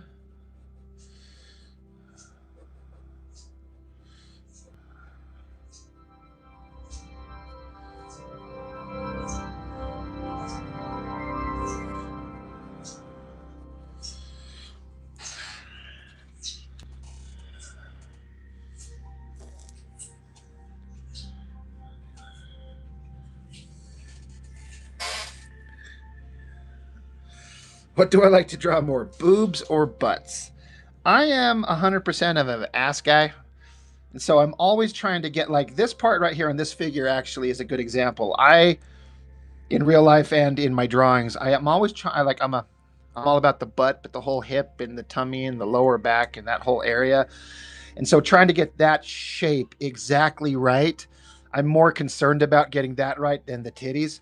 Um, so that I like doing. But again, it's like, yeah, I like doing it, but am I any good at it?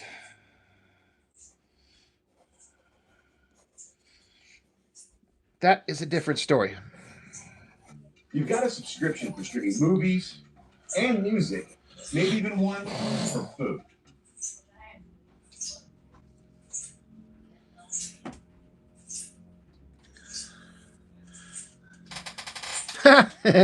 You're gay.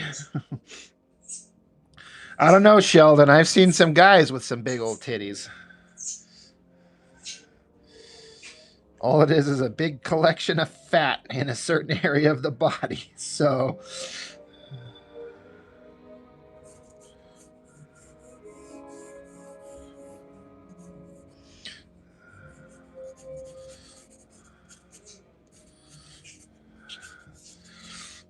that's funny though.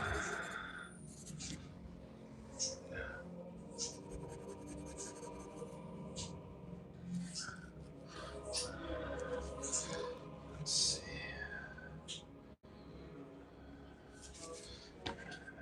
God, her face and her is all fucked up.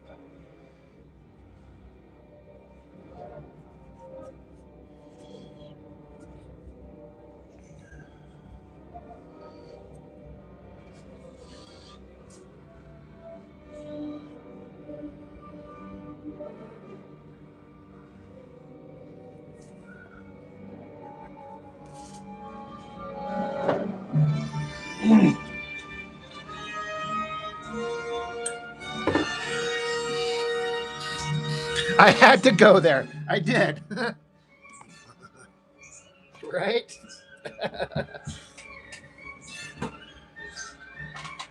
Well, to be fair, you went there first, sir.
That'd be interesting, Sheldon. I've kind of thought about stuff like that, but I'm also kind of like, I'll kind of see how the conversation goes, but it kind of depends on.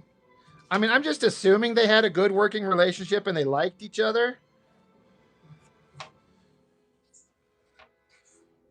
And also, maybe he might not want to talk about. I don't know. It's a good point, and I've had similar thoughts, but I'll kind of see how the conversation goes, and if it feels like it would be kind of an appropriate thing, that's because I think there's a lot of people like us that would like to know some inside information. Like, tell me something about Michael Turner that your personal interactions were like. What was he like? What did he? How did he approach his work? How did he interact with you? Well, I got this viewer and he fucking sucks. He won't shut up about it. He demanded. But no, it's a totally good point. I was thinking of the same thing. I like you. I'm very curious. I am bi curious. Wait. That's a whole other thing.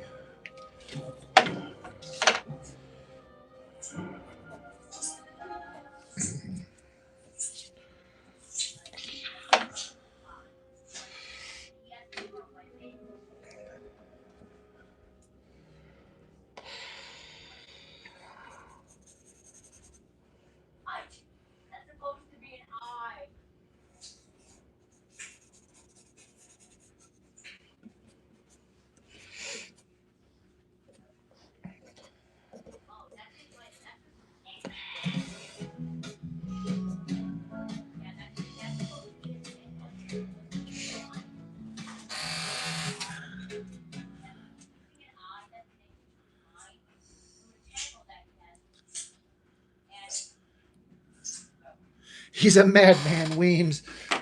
He won't leave me alone.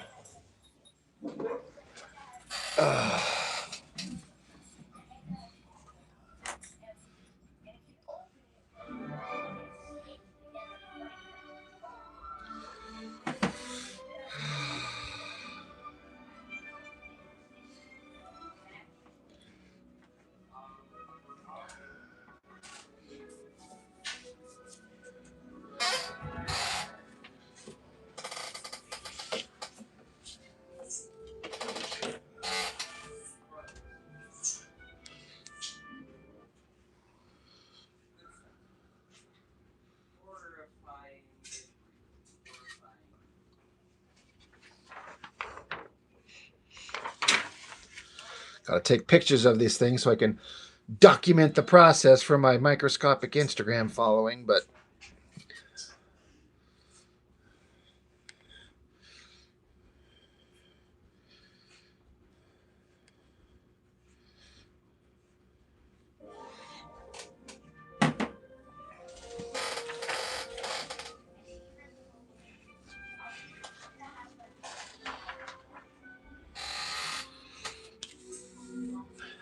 I'm not worried about Instagram really, though. It's not like I kind of don't care. I mean, I would care. Okay, I mean, I care in as much as it would be nice to have a bigger following, just in that it gives more visibility, therefore more opportunity for me to do this and make at least a little more money at it. You know, the YouTube channel does pay me a little bit. I actually made more money last month off YouTube than I have ever before. Things were really popping for some reason. But, you know, the greater the visibility, the closer you get to, maybe I can just do this instead of working at a regular fucking job. But it would be nice to be able to turn it into a little bit more of a substantial side income. It's a little bit of an income. I make about $200 a month off YouTube. Or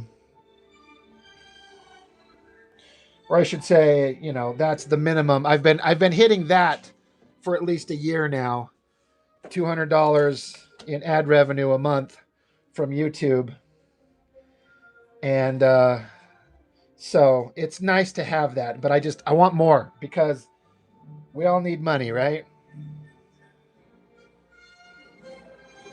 I'm not doing this because it's the path to fortune and glory, but it is the path to emotional and spiritual satisfaction for me.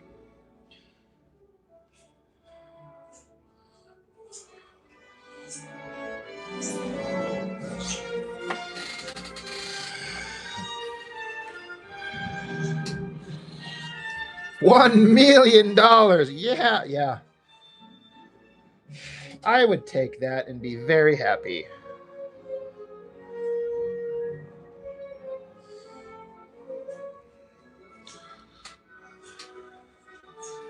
Yeah, Sheldon, that's kind of like if I were to be able to get to that point where I only had to work part-time hours, so I could free up more time to do this and generate more income from this. Yes. I don't see a scenario unless I hit it super big and like got like wealthy where I would ever be able to give up my regular job because I need medical insurance. You know, I'm not gonna. I'm an old guy now. I'm not like I'm 20 years old. I never get sick, though. I never get sick. I haven't called out of my job due to illness in like 5 years. But you know, I'm an old guy, and you know, I can't just like if I'm gonna pay for my own insurance, you got to be making a lot of money. So having a part-time job to at least hold on to that is kind of a, well, that's always going to be a thing.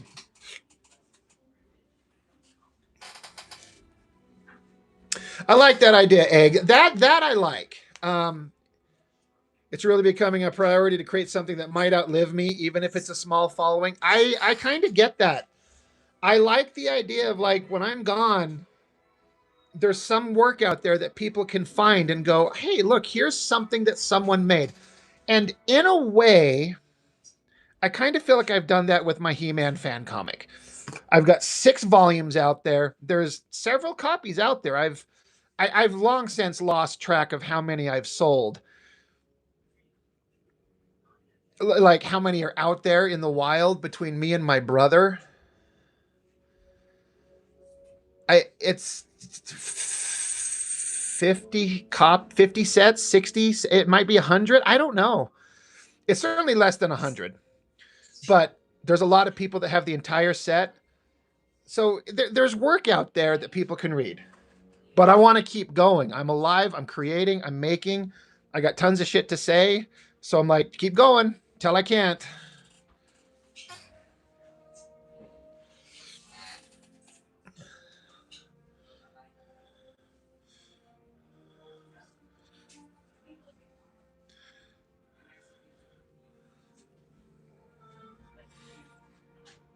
Cody, you'd love to find another source of income. You're not sure how much longer your old man body can keep doing construction. That is a legitimate thing. I get it. My dad's body is all fucking destroyed because he did construction forever. And he did a lot of it the wrong way. And he screwed up his body long time ago. But yeah, it's like you almost have to get to a point where you start your own construction business and you're the boss and you hire young people to do the hard work. That's way, way easier said than done.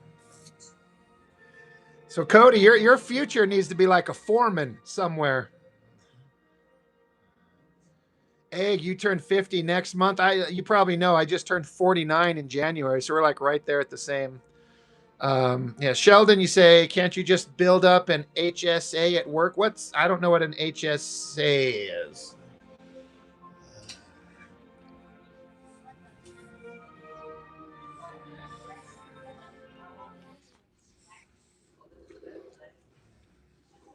Maybe the best sweet comes with a new view every day.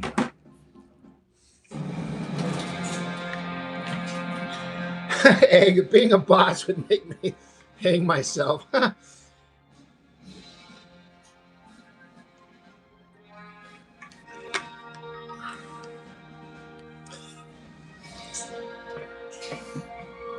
I get it, but there's kind of like you trade in one headache for another type of a headache, but which one can you hold on to for the long term?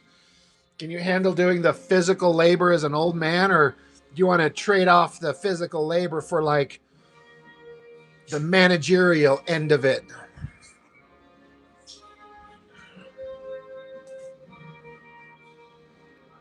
That's interesting, Sheldon. I didn't know about that.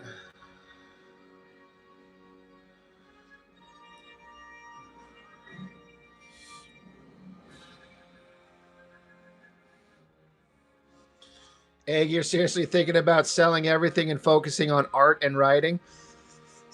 That sounds like the magical kind of. That would be so awesome to be able to do. That would be awesome. But I certainly am no position to. The closest thing I have in my life to potentially giving me some kind of financial freedom, and again, it's a 1,000,000 to 1 shot, is this thing that I'm doing right now, this YouTube channel and creating art. And maybe somehow, some way, something will catch on somewhere. It's a 1,000,000 to 1 shot, but it's better than nothing, and it's not impossible. So we'll see. But either way, I have to do this anyway. I've said this often, you all know. I'm like, I have to do this art thing no matter what. My ex-wife kept demanding that I give it up to stay married to her. And I thought about it, but I'm like, nope, I can't. I will end up resenting the shit out of her in the long run. Being a comic artist, it's not what I do, it's who I am. Just like Maverick said, right? A fighter pilot. It's not what I do, it's what I am.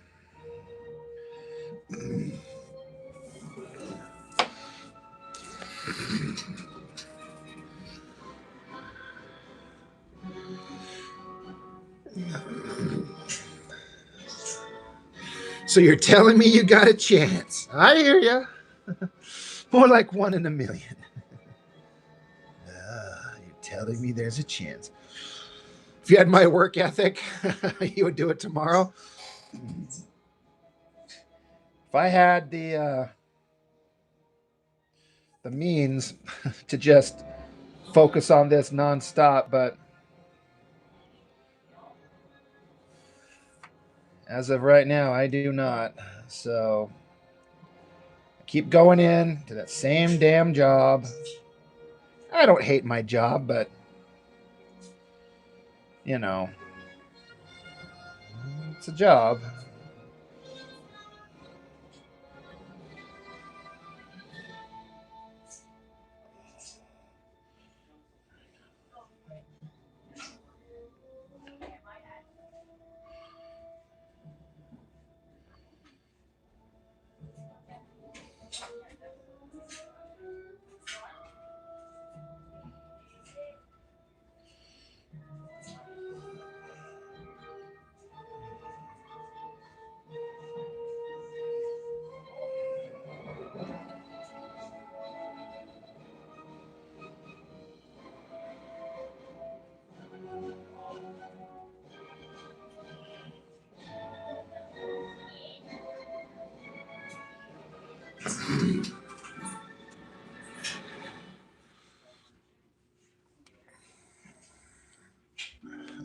Rob, you're definitely in your element. Yeah, I mean, I feel like it.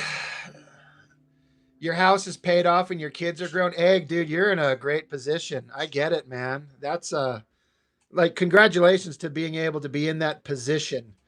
Um, you know, not a lot of people make smart decisions and kind of get to be able to kind of have that kind of freedom. You said your boss is 2 weeks younger than you and has stage 4 cancer. It really has you feel like doing something worthwhile. Oh man, like I get that. It's weird, right? As we get older, like I hear of other people that I knew, or you just hear about people who are like younger than you that have already died from cancer or some crazy thing. And you're like, I'm not at a place in my life anymore where I'm just like, I'm young and I just feel like the future is always going to be there. I'm like, you have to start thinking about your own mortality, right? And it sucks. It's like, how much longer do I have? You know, do I have 20 more years? I've only worked at my job 20 years. So I try to think like, I only have like, what if I turn 50 and I maybe only live to 70? I only have the amount of time left in existence equal to the amount of time I've worked at my current job. Like, I just think of it in terms of like that kind of like equivalency. Like that's like nothing, right? You just start thinking about this stuff and it's kind of scary. And I'm like, my kids are just young. Like my youngest just turned 11. My oldest is coming up on is he turning 13 or 14? I think he's turning 14. God damn it. I'm a horrible father. And of course my former stepson passed away about 2 months ago in his sleep. I'm like, wait, what the fuck? How, so my ex-wife is actually slowly dying in her soul, her heart and her soul and her spirit from her firstborn son not being around anymore. I'm like, what the fuck happened? Like, that's getting old shit, man. Cody, drawing has definitely been a part of who you are for the past 30 years. Yeah, Cody, I don't think you didn't know me at all without the drawing thing. Yeah, it's always been a thing I've always been doing. I mean, it's consistency, and at least it. I know some people who say like they used to draw and then they gave it up, and I'm like, I get it. Life takes us all in different directions, so it's not a judgment. But I'm like, I could never give it up. There's no part of me that once I discovered I could draw, which was late in life, comparatively speaking, once I once I started, I never stopped. And I'm like, just gonna keep going forever. I would be content in my existence if I died at the drawing table. You could People could look at me and go, you know what? He died doing what he loved. He was sitting here at the drawing table drawing a picture of a hot girl with huge jugs. Something about dialogue. Rob did exactly what he always wanted to do. But yeah, like Egg's saying, it's like you want to leave something that you want to say something. Like, we've all gone through existence and gone through our lives, and we've seen things and we've felt things, and we have these thoughts, and they kind of demand expression, right? And doing comics is a great way. You can tell a story of any type. Like, even in my stupid He-Man fan comic, I wrote things in there in the dialogue of the characters that are my personal thoughts. Um, and not like personal experiences necessarily, um, but just things you think about or things you ponder. There's a scene where Fisto is talking about his child that died.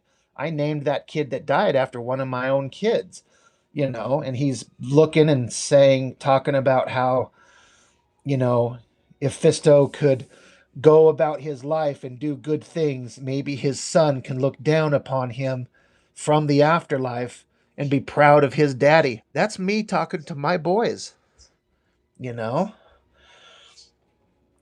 And for anyone who didn't know, like I wrote in there, it's kind of subtle, it's kind of secretly woven into the story, but Shira ended up pregnant with Fisto's child, and I've got a continuing story that I want to do with that. But that kid is going to come out. He's going to be named after my oldest son. So, we all have things we want to say, and that's why I'm like, that's why I want to do comics. I want to tell stories and have fun and blah blah blah blah blah.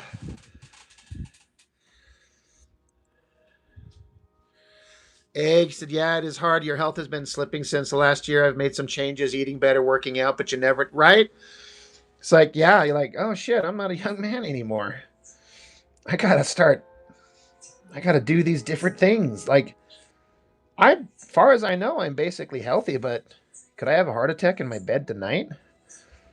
The only thing I pray to God about is that, like, I don't die in my sleep when my kids are here and they find me. I couldn't imagine anything worse for them. I don't know what would be the best way to go about that. Like, if I have to go, how do they find out? Hopefully, they don't have to do it when when they're young. I'd like them to be at least in their 20s or 30s. Therefore, I personally need to live another 20 or 30 years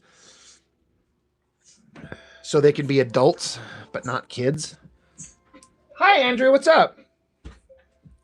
I need a better eraser because I have a surprise for y'all. You have a surprise for us, y'alls? Yes. How about that one? Oh, I hate Okay. So I shall make a face. Sheldon, you gave it up for a 7-year stretch because you saw some Finch and Capullo pencils. I was like, how could someone draw like that? I get it. But, and I do have that same kind of like, I'll never be that fucking good. And I've been drawing almost my entire life, and I'm not even close. But I'm like, but fortunately, I've been lucky enough to not want to like surrender. I just keep going. But I get it.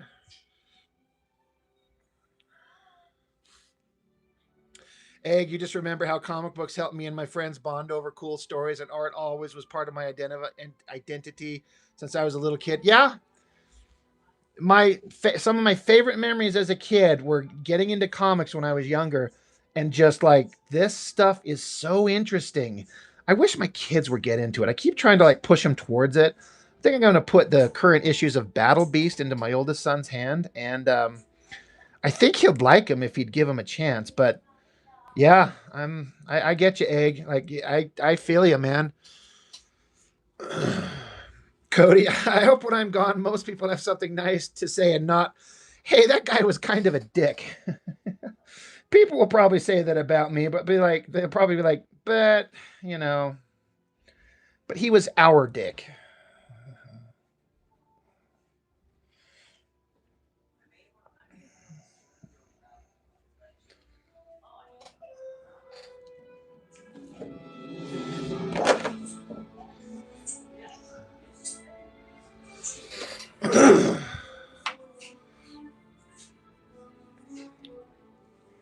You bought some knockoff Micron pens, Chinese crap. They bleed in the paper.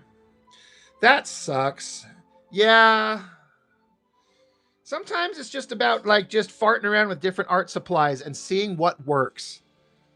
And sometimes you kind of come back to like, well, I'm going to use these. I have to say, you've probably seen me hype up these Tombow pens. They're not expensive and they're very worth it. It's like $7 or $8 for a pack of two. I'll stop in at the art supply store and I have 3 full packages unopened at home. I'll still grab another one so I have a good backlog, but I can stand to afford that little bit of expenditures. So these Tombow pens, I recommend. And microns are great. I use those. Though my inker homie Chuck Gibson, he hates them. He's like, I hate microns. I'm like, oh. But you know, he's an inker, so he's a little bit of a snob with supplies because you kind of have to be.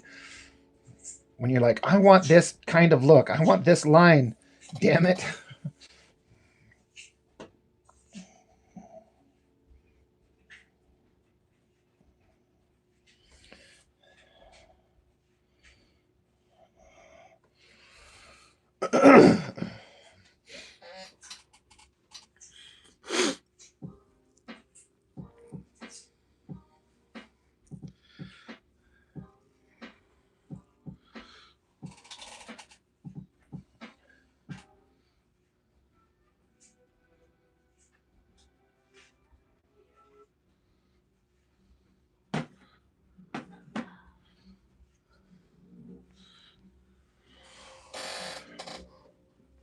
Pretty sure my youngest son is out there drawing something dramatic, and he's getting excited to bring it in here and share it with us. So I kind of have to hang out on the live stream and wait until he brings in his thing. He always wants to jump in on Daddy's live streams.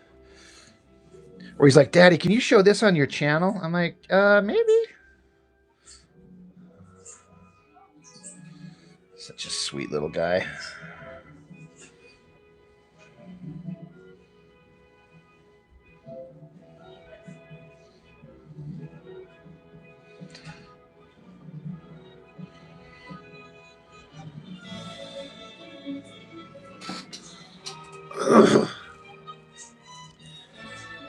K-pop junkie. What's up?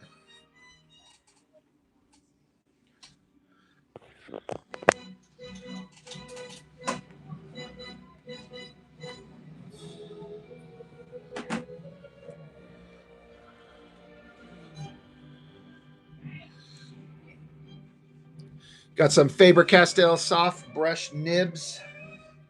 Are they the Faber-Castell like pit pens? Because, you know, I have these and it's the same brand, but they're like the pit artist pens.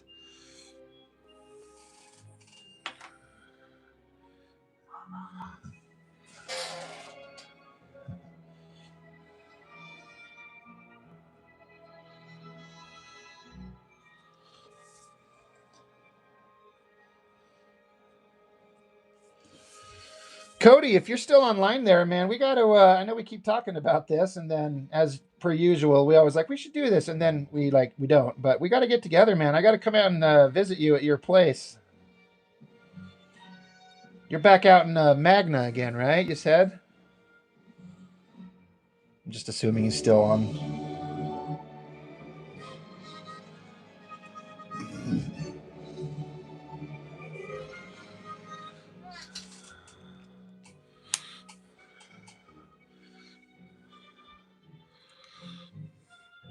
Yeah, pit pens.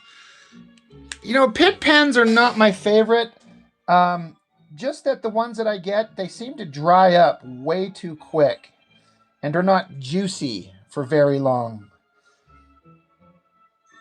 But when you pop them open, they're really nice. But as soon as they lose that really good flowing ink, oh, it just pisses me off.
You had a house built by the New Cypress High School. Yeah. Well, I can't wait to come see it.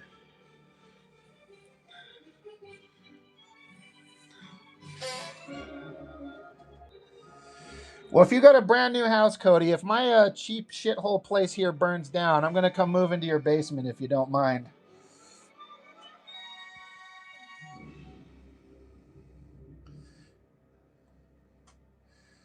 Not that I expect it to burn down, mind you, but it is a 40-plus-year-old shithole.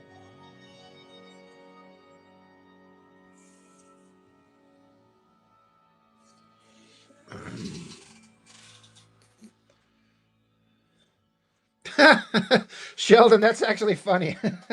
You had your house built by a bunch of high schoolers? That's awesome.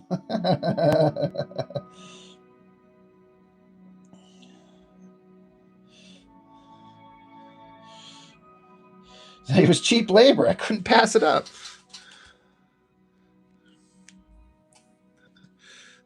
Oh, you're actually in the process of finishing your basement into an apartment. That's smart, dude. If you like to make a little apartment you can rent out and get that supplemental income to kind of help offset your own costs, that's smart, man. When I first got together with my now ex-wife, the house she lived in had a small basement apartment that we rented out, and it was a nice. I mean, this was quite some time ago, so she was only charging like $500 a month. But at the time, having an extra $500 a month coming in to just kind of help pay bills, it's nice to have that kind of ability to have that extra income.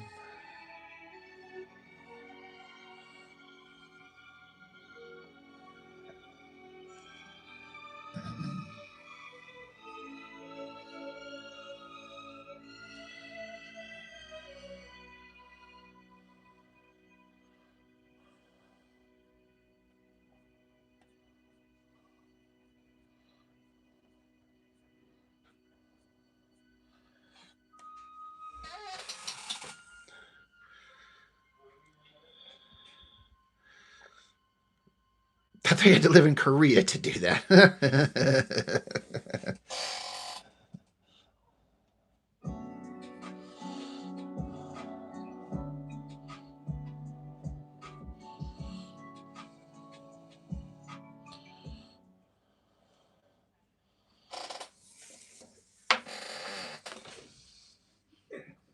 You found it. What a look. Thanks, Stefo. God, I worked hard to find you the right home insurance.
guess who's back?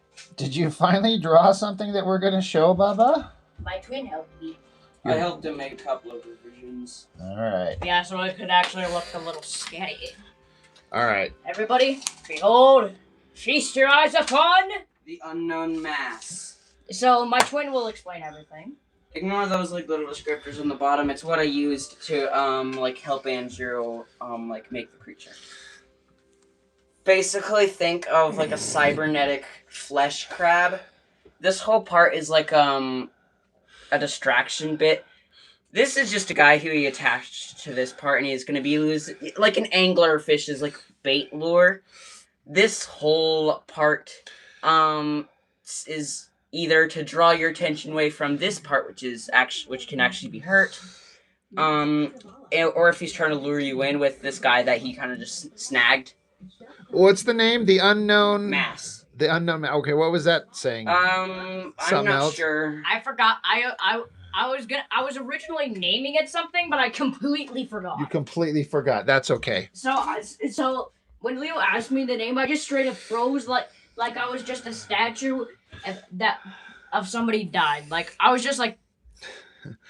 All right, so let's see. So this is your monster. It says the pros: horrifying if real. Yeah, if it like actually existed, not something you'd want to encounter in like a forest or something. Hold on.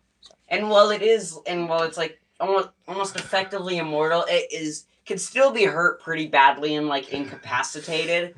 Hence why it doesn't really want you to be too focused on this spot. Hence why it has an entire part of its body dedicated to taking away your attention. Hook. Other pros are weapons are neat and I like hook. their weapons. Yeah, I thought the hook was cool. Yeah, this part was just what I thought he could improve on. Let me explain what I originally added for my twin homie. And also, by the way, that's what me and my brother call me. We're not actually twins. Okay, that's fine. So this wasn't originally because this monster is supposed to be something if you guys ever played known as Dead by Daylight or a DLD. I don't know how to spell it, but this was supposed to be like from a monster. It's hide and seek with horror game characters. Yes, and Leo just decided to make it like a crab claw. Why not? And apparently, this part right here is supposed to be a house, and I thought it was an actual monster. Apparently, it was a skin for a monster known as like the dredge. Yeah, I thought it was an actual monster, so I added it. And by the way, this thing's supposed to be a combination of the unknown and the dredge.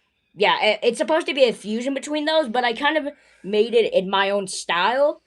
And also, his only weakness is that he's really dang slow.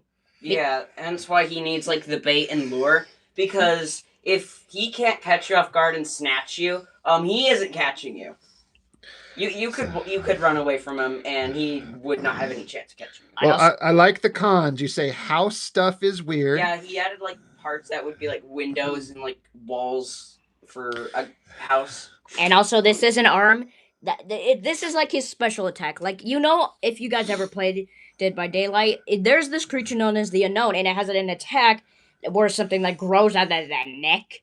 Well, this is supposed to be a special attack. It grows an arm, and like it like can stretch out to you and like grab you if you're not far away, because this thing can only stretch as long as only like a couple feet.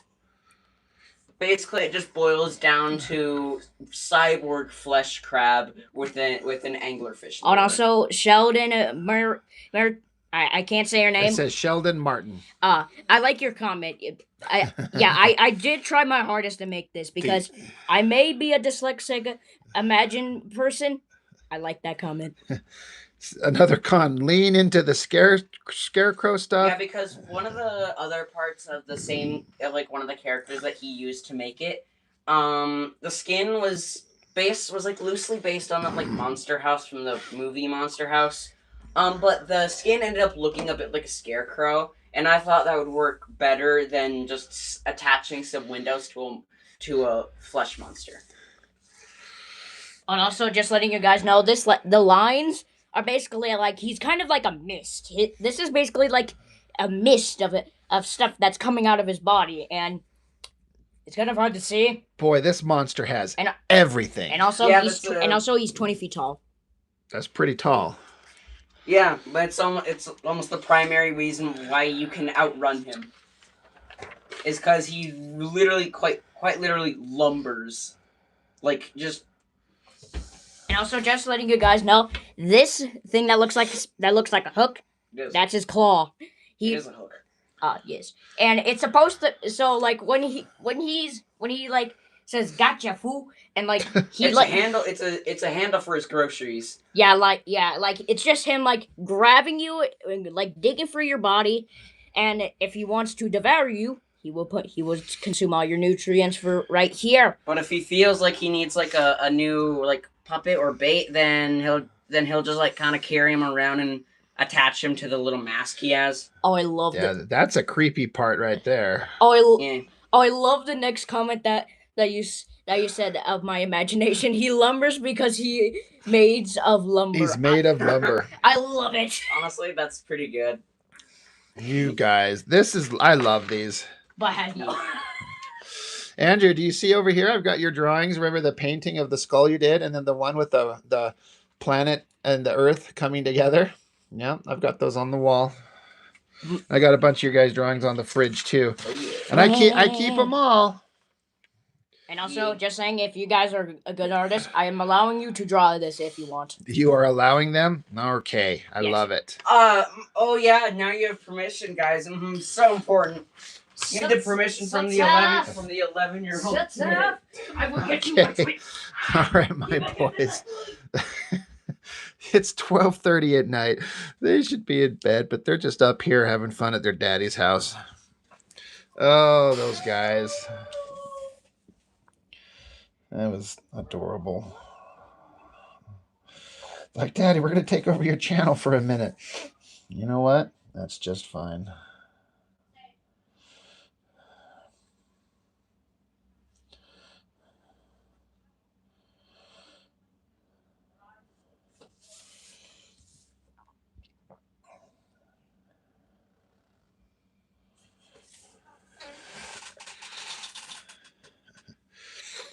Sheldon, you like, it's already in my next book. I got it.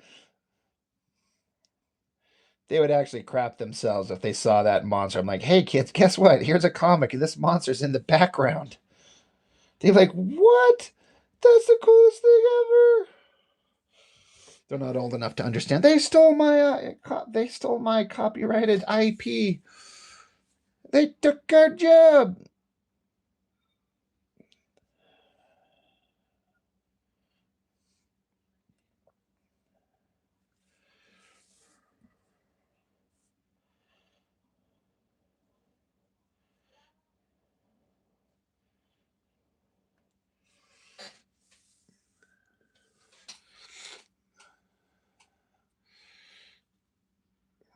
Those sweet boys of mine. So I'm saying they're way too young for me to be so old. God, when my dad was my age, he already had grown-ass children moved out of the house. Because him and my mom started way young. Like 19 or 20 and started pumping out kids.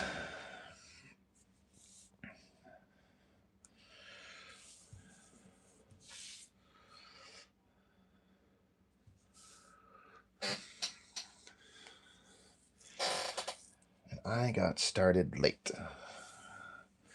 but I'm actually fine with that.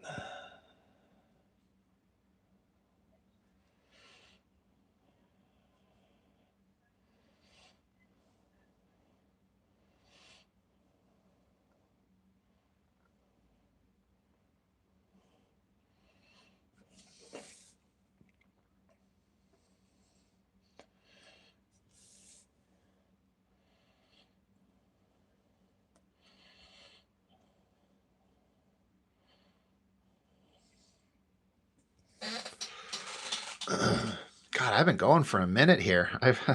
This time has actually flown by. Usually I kind of hit the 2-hour mark and I'm like, I'm done. But I'm actually still kind of feeling good, although my butt's starting to ache. But yeah, the time has flown tonight. I saw that Egg had to bail. I'm gonna be calling it a night here real quick too.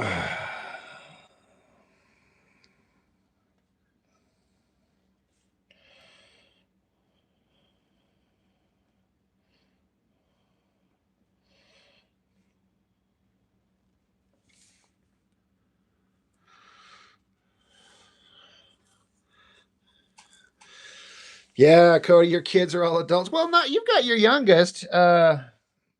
She's not quite an adult yet. She's not a little kid though. I know that. Your youngest daughter, but I kind of get it. Your oldest daughter and your older son are kind of all both over 18, right? And kind of grown ass adults.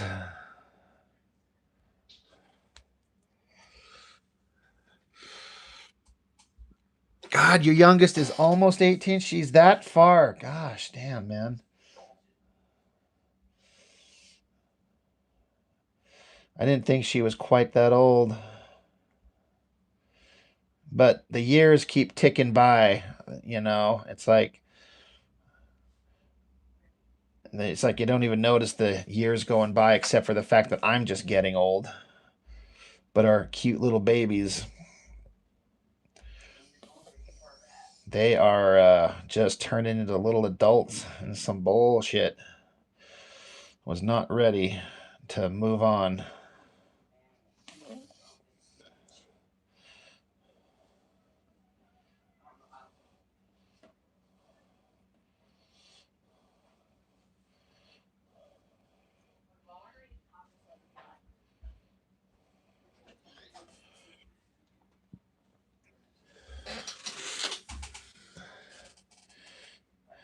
Cody, your kids live with you, right? Is that still the case?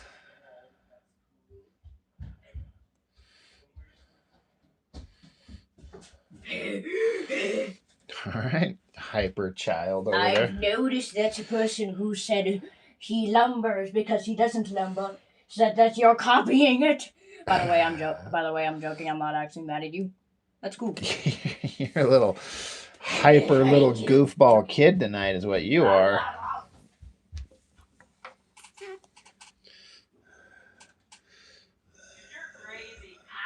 Oh, it's not still the case. None of them are with you, Cody.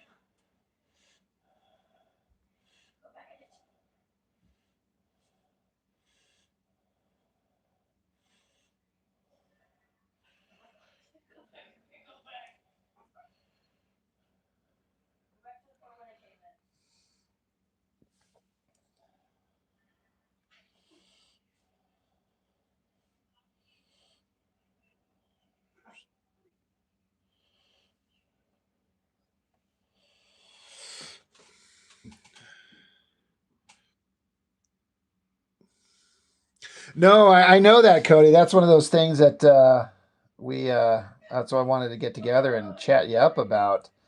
Um, right, Sheldon having that bouncing off the wall energy. Isn't it crazy? That's what they're doing. I remember being young and feeling like that. I'm like, you're just going all the time, and you're just like, this is great. I can just go.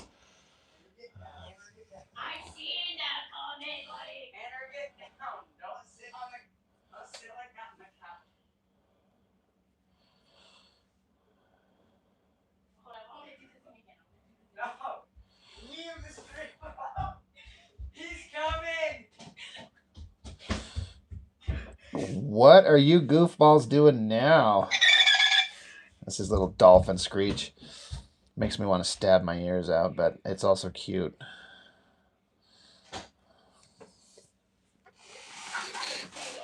Yeah, bouncing off the walls energy. Ugh.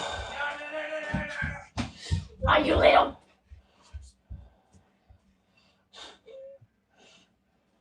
These kids. Kidnapping season. Did you just kidnap me? Yes, You're yes, I would. You're gonna haul me off and make me pay my taxes? Yes, and now I must go down to Ohio to harass my brother. Okay. We're going to Ohio, where no one wants to go.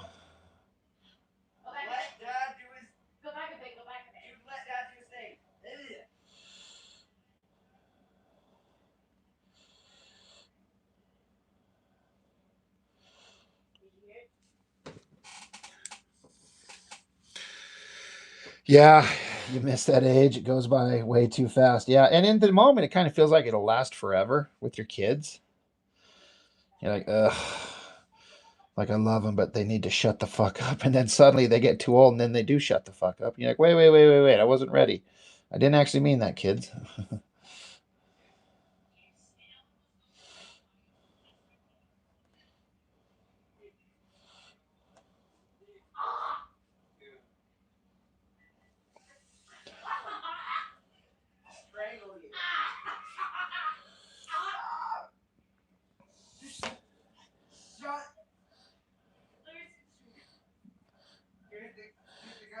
You know, my greatest joy is that both my boys, they're like each other's best friend, and um, they're kind of lost without each other. God, I hope that lasts forever. Like that they stay best friends.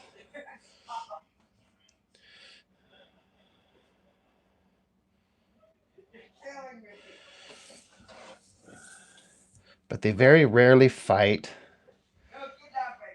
and they treat each other really well. This is one thing that me and their mom have done really well, is that we've raised a couple of really sweet boys that are good kids, and they're good to each other, and they want to be good boys, and they want to do right, and they want to be helpful. Like I said, they're good to each other. I hope I don't go through some of the shit some of my friends have gone through, where their kids get older and they turn into little fucking assholes.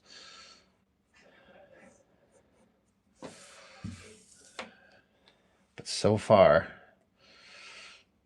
me and their mom have done right. Even if we didn't last together very long, we did our kids right. Too late. We've already been kidnapped and forced to pay taxes. All the time. I'm sick of paying taxes. I mean, I get it. I know why we pay taxes, but son of a bitch.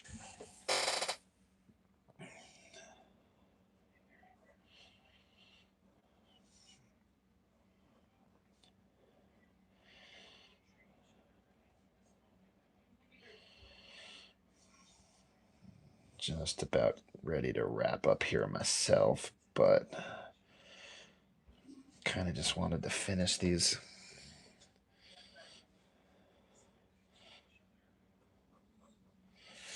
figures right here. Besides filling in the blacks, like.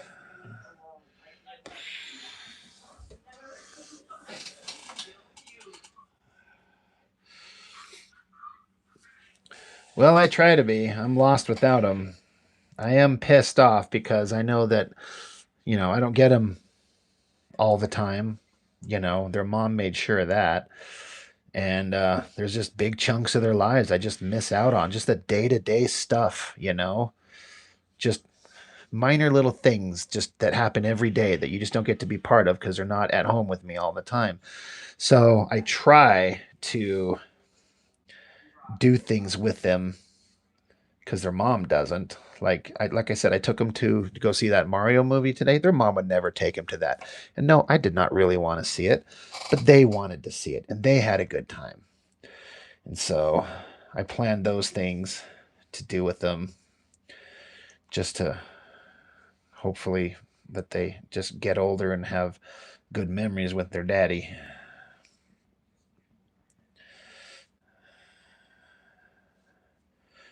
And then maybe I'll get lucky, and when they're older and grown up, young men, maybe they'll want to come live with me for a stretch. I would love that.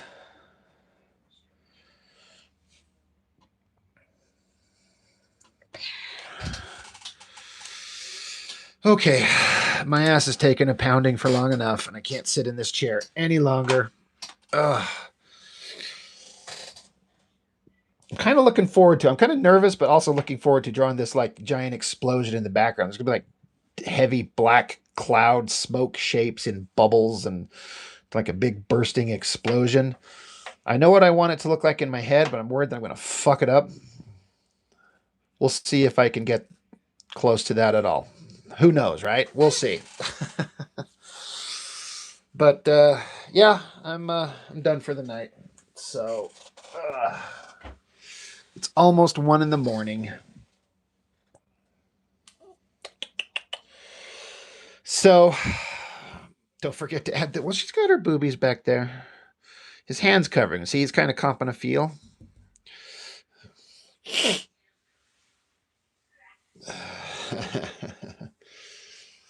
Yeah, I did the whole light box thing. Well, I mean, I did a lot of, like, most of the penciling on this page I did tonight. And then I light boxed it. And then I got the main figures mostly inked. So yeah, I got through this page pretty efficiently-ish.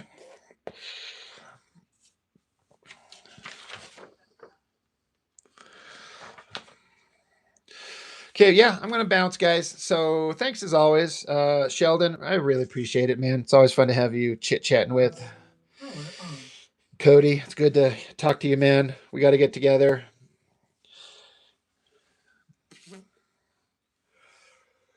Oh, oh God. I'm tired. Okay.